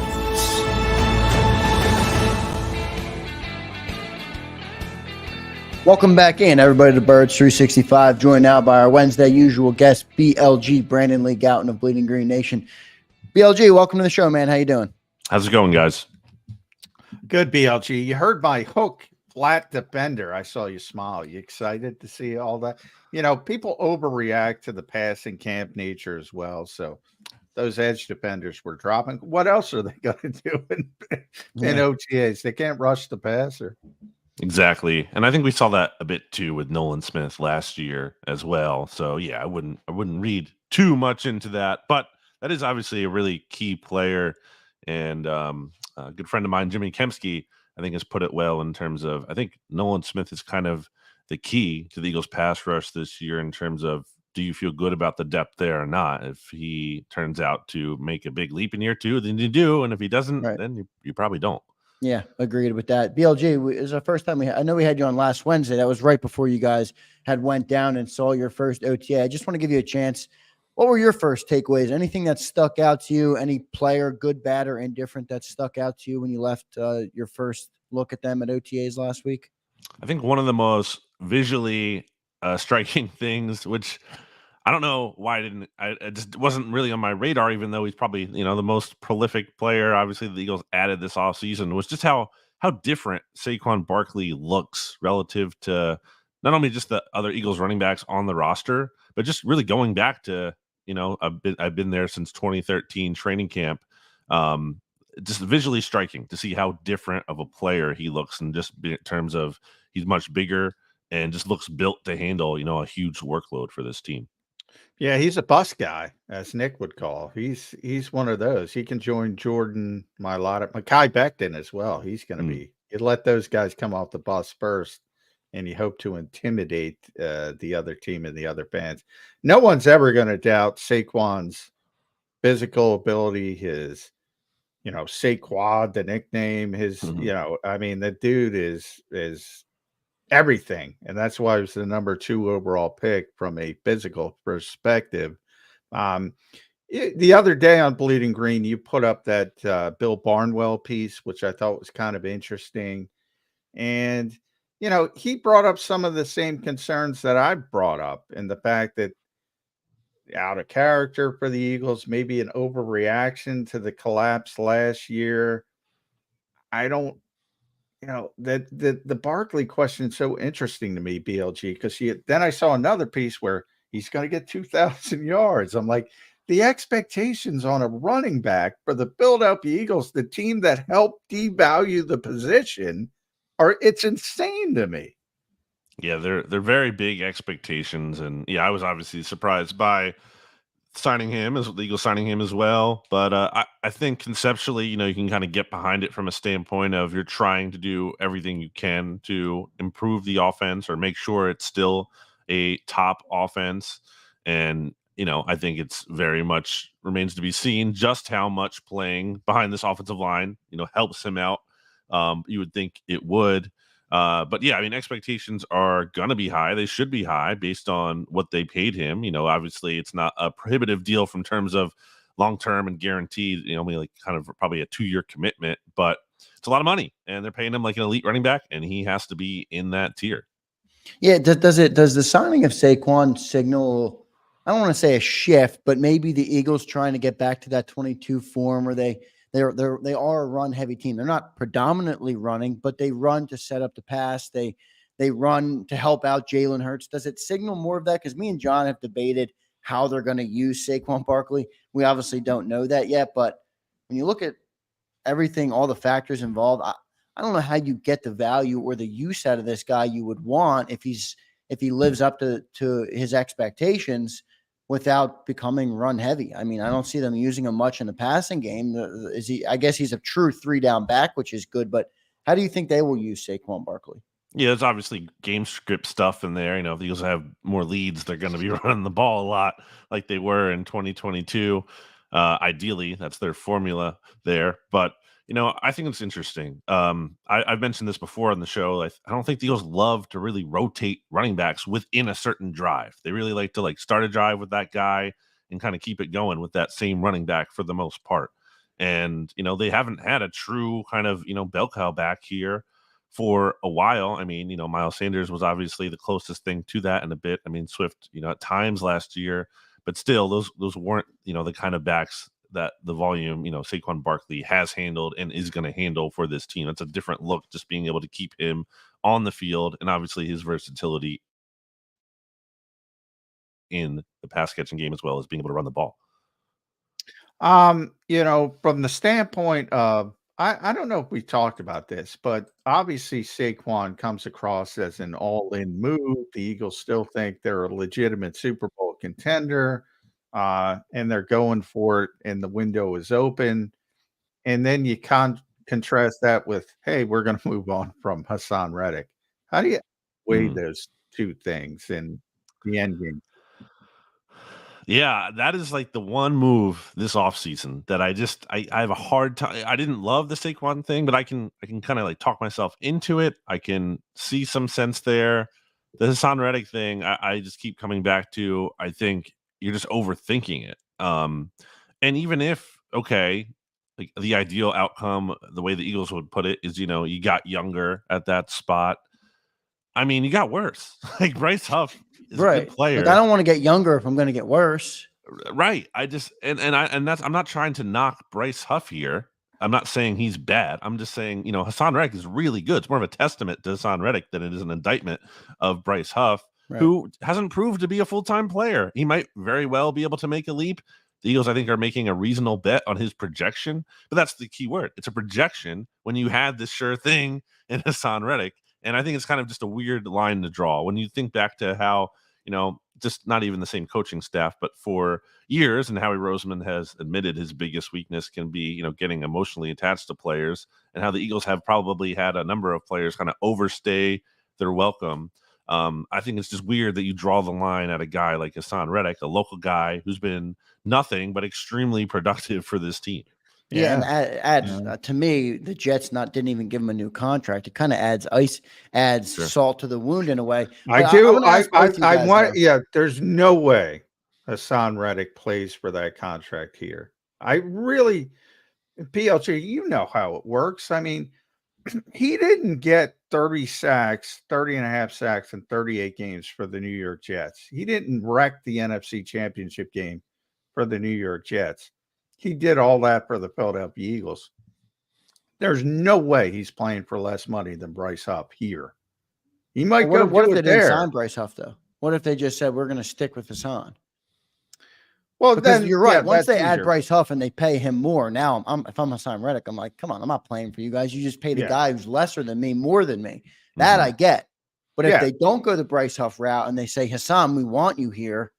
But I'm just strictly, you can make that argument. I'm just strictly addressing the people that are saying, well, he didn't get a new deal from the Jets. Right. And it's not the same because it happens all the time where guys get disrespected by what they feel is disrespected by the team that they performed for. And they don't want to play for whatever number, and they'll get cut sometimes and go play for less somewhere else. It happens all the time. And the people who say he hasn't gotten a new deal with the Jets, he wasn't playing for the Eagles at that number once Bryce Huff was signed. There's just no way. Am I wrong on that, BLG? No, I think, I mean, I think it wasn't like they signed Bryce Huff. They signed Bryce Huff because they very much probably believed Hassan Reddick wasn't going to be back. Like, that's why they signed Bryce Huff. They didn't sign Bryce Huff and then be like, oh, shoot, now we can't keep Hassan Reddick. Like, no, that's not the order of operations there. I want to ask both you guys, because you both are reporters. You guys are both in the know of this team. Do you think Vic Fangio had anything to do with getting rid of Hassan Reddick? I was asked that question, and I pushed back on it because I'm like, I don't see Howie letting any coach dictate who he should do. I mean, look at Doug Peterson. The guy wanted his own coordinator, and he was out the door. And I know that wasn't Howie, but the front office. And then you kind of look, Jalix Hunt, he seemed like a Vic Fangio pick. They drafted the cornerbacks who were zone cornerback, Quinyon Mitchell. I don't know. Maybe Hassan Reddick kind of showed, hey, I want to go get the passer. Maybe Vic Fangio didn't want that. I have a hard time believing it just from a standpoint of he's such a good player. If you don't want a good player, then that's a lot more about you, and that's concerning if that's the case. I don't think there was anything about Hassan Reddick's profile that you can say, well, this is actually why we shouldn't keep him. It only comes down to the resources and money moving forward, which, again, I still don't even think is a good reason to ultimately do it. But especially in a position where it's a premium position, and also the fact that the Eagles didn't have enough depth there last year, clearly, or at least they didn't, utilize their depth properly at the very least in terms of those guys burnt out. So, you get thinner there. It's such a key spot. It's a tough one for me to reconcile. Yeah. And for Vic, but not that, good GMs don't want to get players that coaches don't want, but I think Vic is, even the Jalix Hunt, that was a big narrative. Mm-hmm. I'm sure he loved Jalix Hunt, but that'd be the equivalent to me of Jason Kelsey loving Cam Jurgens. They might run it by you, but Howie's taking who Howie wants to take. Yeah. And that's the case with Vic Fangio or anybody else. And he learned from that. He said that, BLG. He was like, you know what? I get all the shit. I might as well make sure I take the players, and at least it'll be my responsibility. So that's kind of the way Howie handles the roster. And he's done a very good job. So he's earned that right. I don't have any problem with that. But I guess we'll shift to Jalen Hurts. I should have mentioned this when we were talking about Saquon. Do you get the feeling? Because I get the feeling too many people want to turn Jalen Hurts into Brock Purdy now and get the football out of his hand and say, "Oh, you got to make things easier for the quarterback. You got to make things." And I get that you need more questions, you need more answers. Everybody, that's every offensive coordinator's job. Right. But the bottom line is, this is a franchise quarterback. You pay $255 million. I don't want to turn him into Brock Purdy. I want to utilize what Jalen Hurts does well. Whatever that window is, I want to utilize that. Agree or disagree? Yeah, show me the offensive coordinator is trying to make it, he wants to make it quarterback more difficult on the he doesn't want to make it friendly. It's like defensive coordinators. We want to be violent, we want to run to the ball, we want to but go ahead. Sorry. I think one thing I'd like to see, and this is something we can see in the offseason too.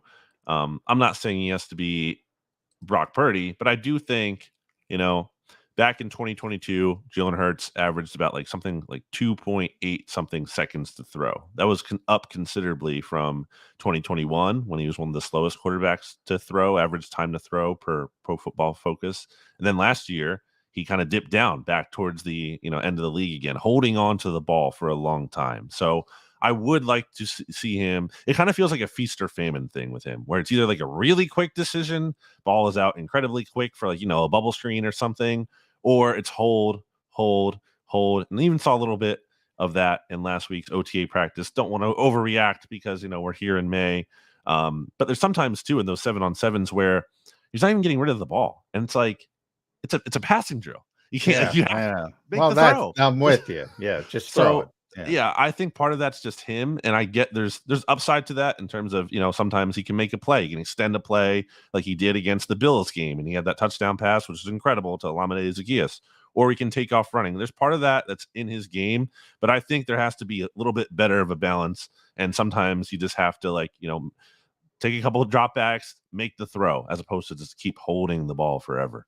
Yeah, that's where I think the dump offs, and I'm not trying to turn him into Brock Purdy, but I think it would help him be better at being Jalen Hurts if you sometimes just take what's there instead of trying to always make a play. And like you said, holding on to the ball, that's a good stat. I mean, he needs to get that back up to getting rid of that ball, because that's when he was most effective as a quarterback. It'll be you think Kellen Moore's the right guy to get him back on track? He's a guy that spreads the ball around a lot. Jalen hasn't done that much. Me and John have talked about it. Do you think he's the right fit for this offense? Yeah, it's always tough because, again, I think some of that is just so baked into the player that I don't know how much really almost any coach could change. But, I think if Dak Prescott, as someone who at his best isn't just, holding on to the ball forever and kind of, is operating in flow of the offense is kind of clicking and flowing. And I think that is an area, yes, where Kellen Moore could work towards helping. Yeah. And, I do think it's a fine line, BLG. You're right. You don't want to be bottom five. Wise man avoids all extremes, yada, yada. So you want to get the ball out quicker. You want to trust what you see. Sometimes I think Jalen doesn't trust what he sees, and he wants to wait for a receiver to be open rather than throw him open. I agree with all that kind of stuff, but I do think there's a certain give and take that if you have a quarterback like this and you want the Olamide Zaccheaus plays, as you brought up, which was phenomenal, or you want the extending the play, great runs, you got to live with some of it. And I think that's better than 1, 2, 3, bang, balls out. Right. Because I don't think Jalen Hurts can beat Brock Purdy. So why try to turn him into Brock Purdy?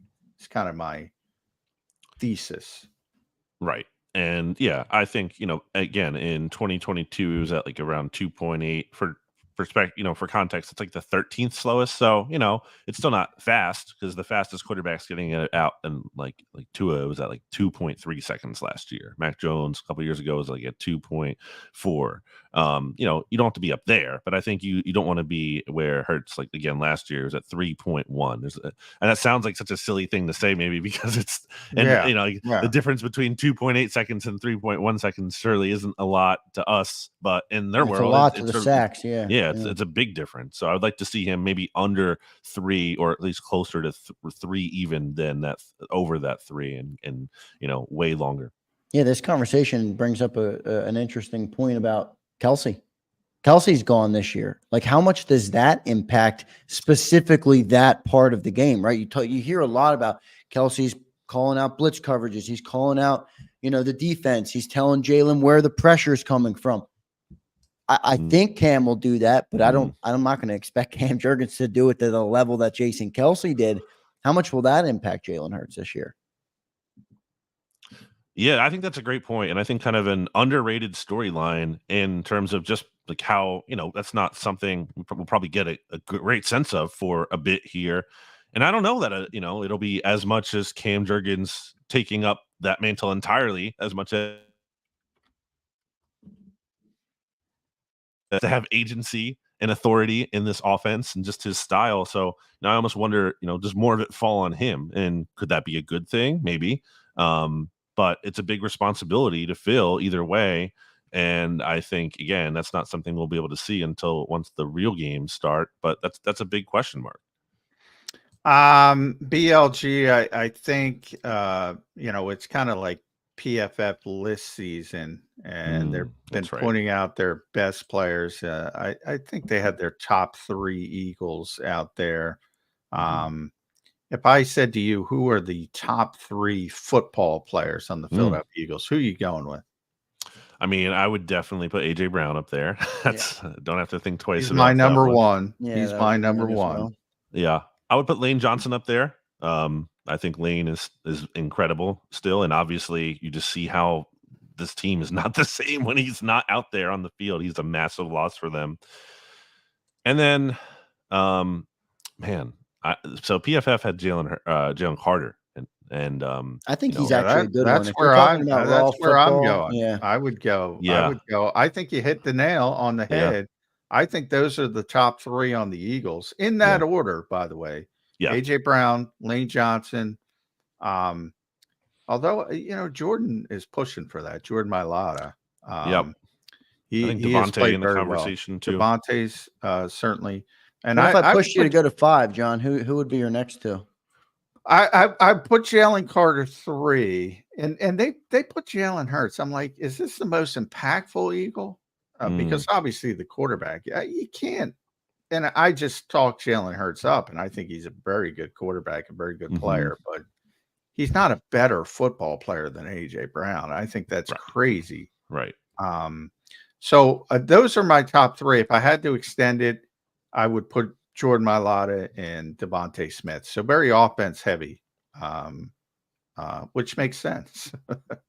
Somebody in the chat put Landon Dickerson. That actually would be a good option. Landon's very good. Yeah, he's a I very can't get my talented. top 5, but he'd certainly be in the top 10. Yeah. Slay would still be in the top 10 if you're looking for defense. Still playing at a high level. Saquon would be in the top 10, but he's not in the top 5. Sorry, people. They're a very talented team. We've also had that discussion, but it's very top heavy. The depth, and the more I look at it day after day, and we do this every day, BLG, and we're going to be down there again tomorrow on field. You can't legislate injuries. I'd rather have the stars, and they're loaded with the starters. Compared, definitely top 5 roster when it comes to the starters. A lot of positions that balls off a cliff. Yeah, and I think I'm not saying no team has depth, but a lot of teams, you know, don't have amazing. No, you depth. can't. Yeah, but there's a difference between. You can't replace AJ Brown, Devontae Smith. Can't. You're not going to have another guy and say, "Oh, just go in there and do what they do."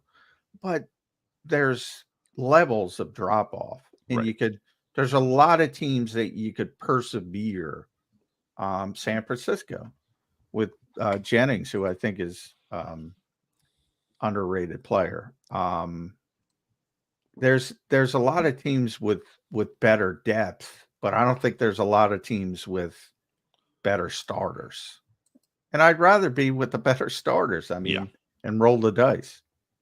And that's where, like the young guys come in, right? Like that's where, why you have a draft class here and why the Eagles really need to play young players or find opportunities where they can, I think, a little bit more than they have in the past, to have those players ready if they, the situation calls, or to see who might be able to emerge. Because, while sometimes having that steadiness of a veteran can be nice and you kind of know what to expect, well, then you might not get the untapped potential of a player who might be able to emerge and might have that more of a higher ceiling.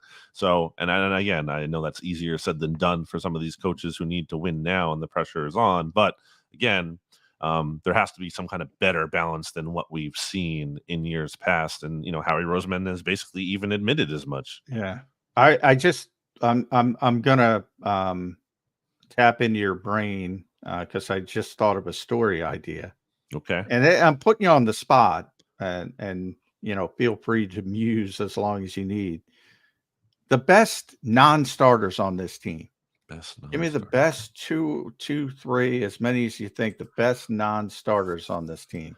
Yeah, that's interesting. I mean, linebackers, kind of an interesting spot because it's like, who even are the starters? So you could kind of, cheat there, I feel, a little bit. Devin, and Nakobe. So we're saying penciled in starters. And obviously Tyler Steen at right guard. Where else? I think, Matt Hennessy is in that conversation. I think, Kai Becton, he came to mind for sure.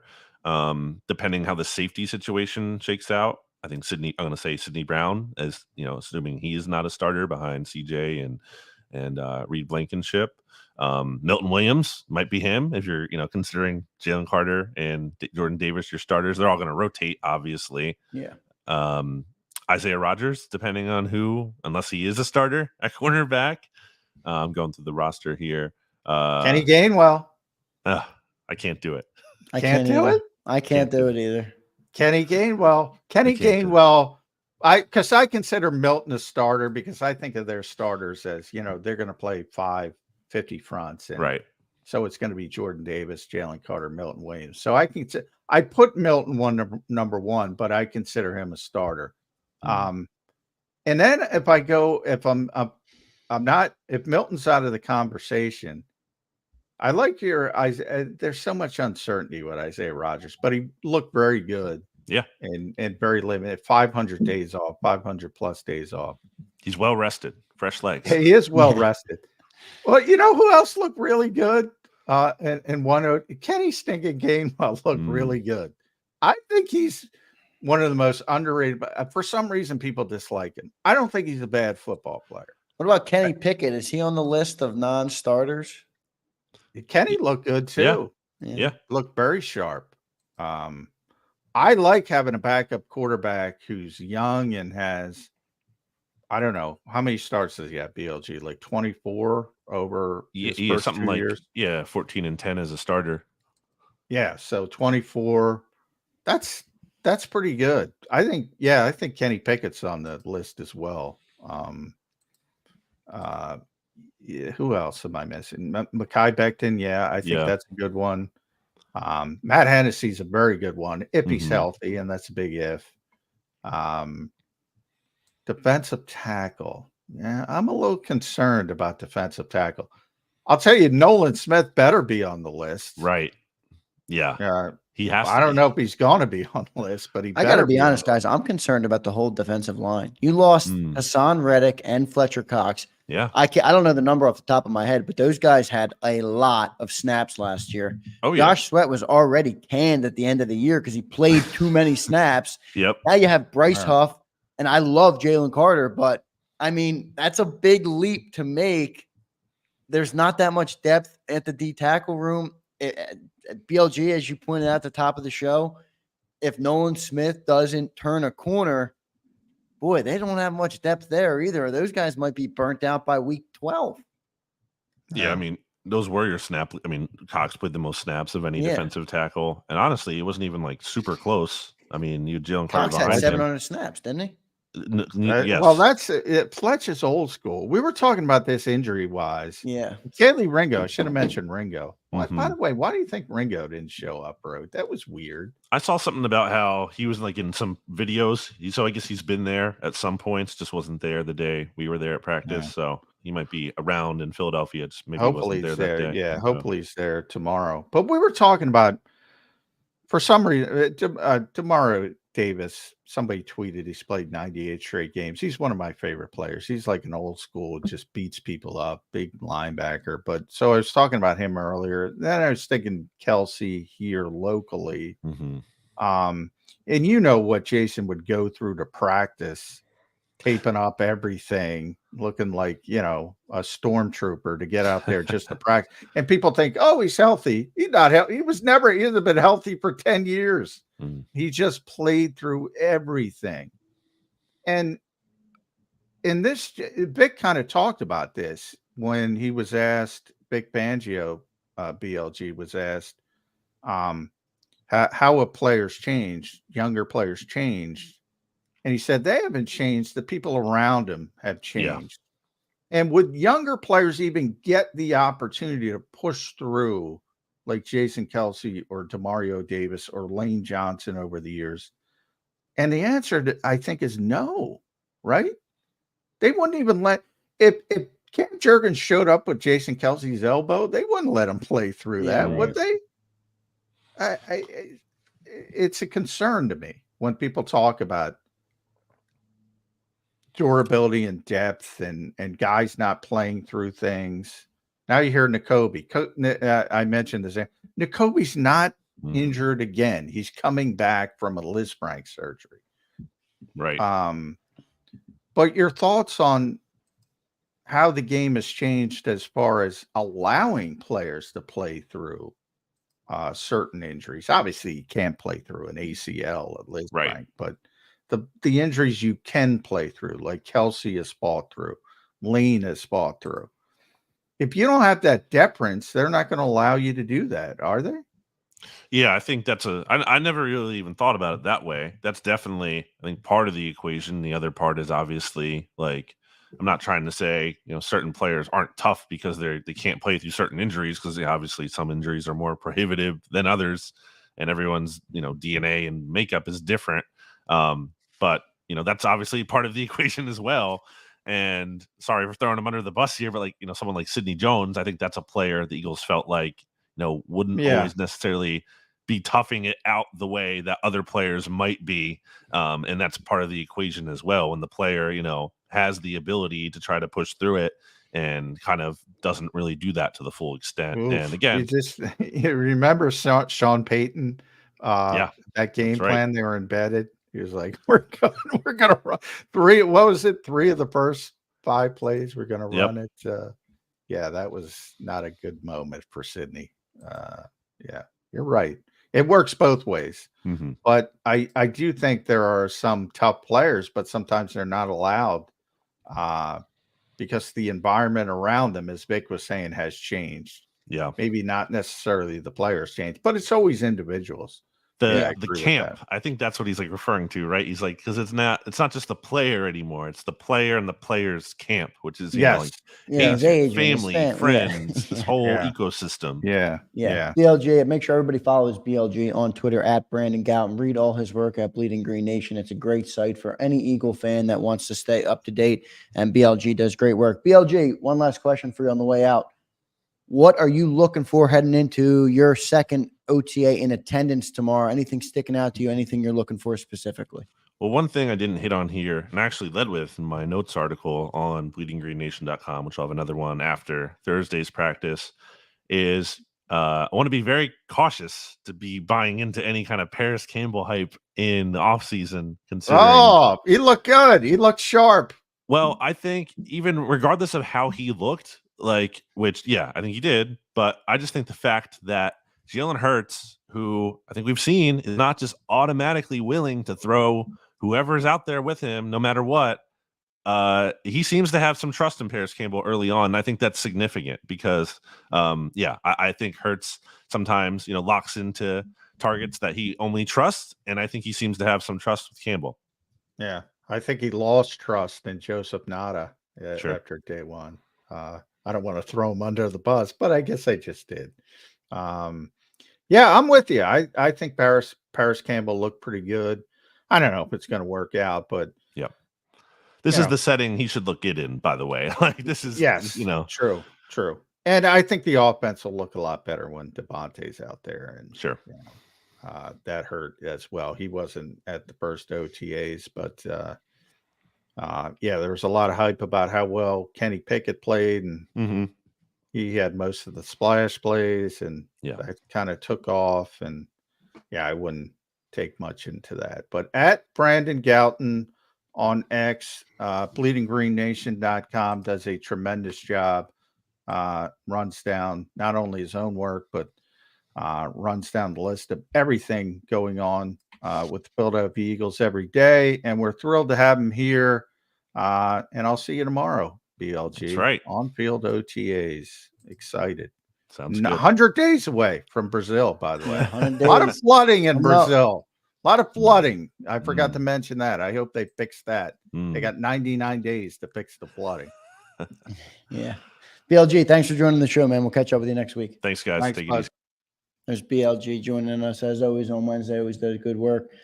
Johnny Mac, I asked BLG. How about I ask you? What are you looking for heading down tomorrow? I know we'll talk about this more tomorrow as you'll be on the show before you head down there. But I was focused a lot on the defense last week, and I think I'm going to focus more on the offense this week because there was so much change, and I was trying to figure out depth chart where Vic's going to start and all that kind of stuff. And now I'm going to focus a little bit more on the offense, and I want to see the changes. At least we saw some of it. I mentioned some of it. More motion, certainly.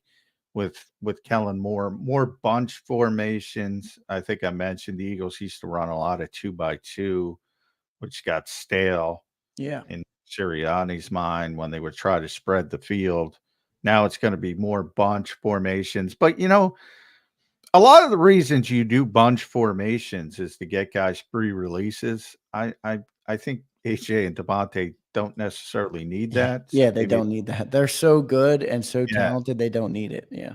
Maybe it's a little redundant, but it can't hurt to be a little bit of a change. And so some of the things like that, try to go back and forth. So I was more defense heavy. This time I'll be more offense centric and try to figure out what's going on. And offensive line as well. Which I mentioned on the show, Matt Hennessy, we talked a little bit about, which is ironic. That was the first name that came out of BLG's mouth when you talked about best backups. Yeah, I was kind of thinking Mekhi Becton, to be honest, just from a talent standpoint, like a guy that was a former first round pick. So that's the name that came to mind. Not former, but a first round pick.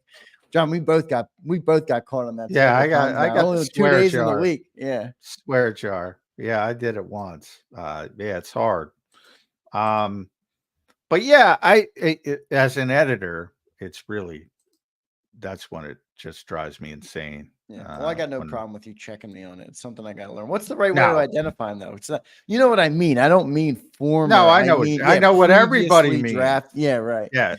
No, if you're a writer, I'm just saying, if you're a young writer out there, your editor will call you out on that at some point, if they're doing their job. If they're a good editor, yeah, if they're doing their job.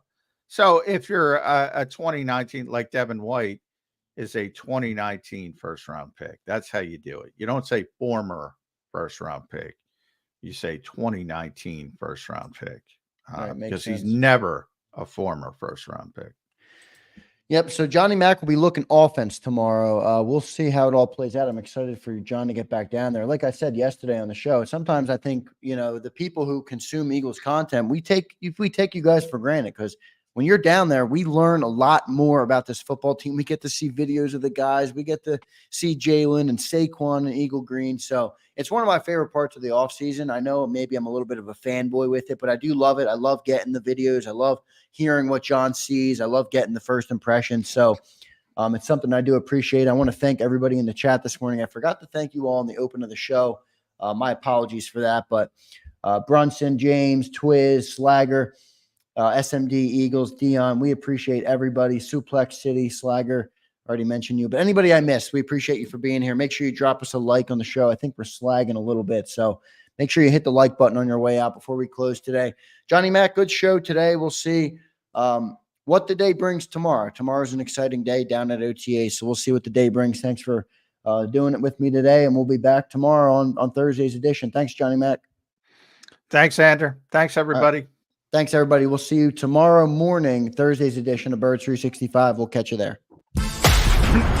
You've been listening to Birds 365, the destination for the passionate Eagles football fan who bleeds green. If it's Eagles football, we're talking about it. Debate inside the locker room and guests that are some of the greatest football minds from around the region. We hope you enjoyed the show. We know we had a blast. Make sure to like, comment, and subscribe, and we'll be back soon. But in the meantime, hook up with us on social media at JAKIB Sports. See you next time on Birds 365.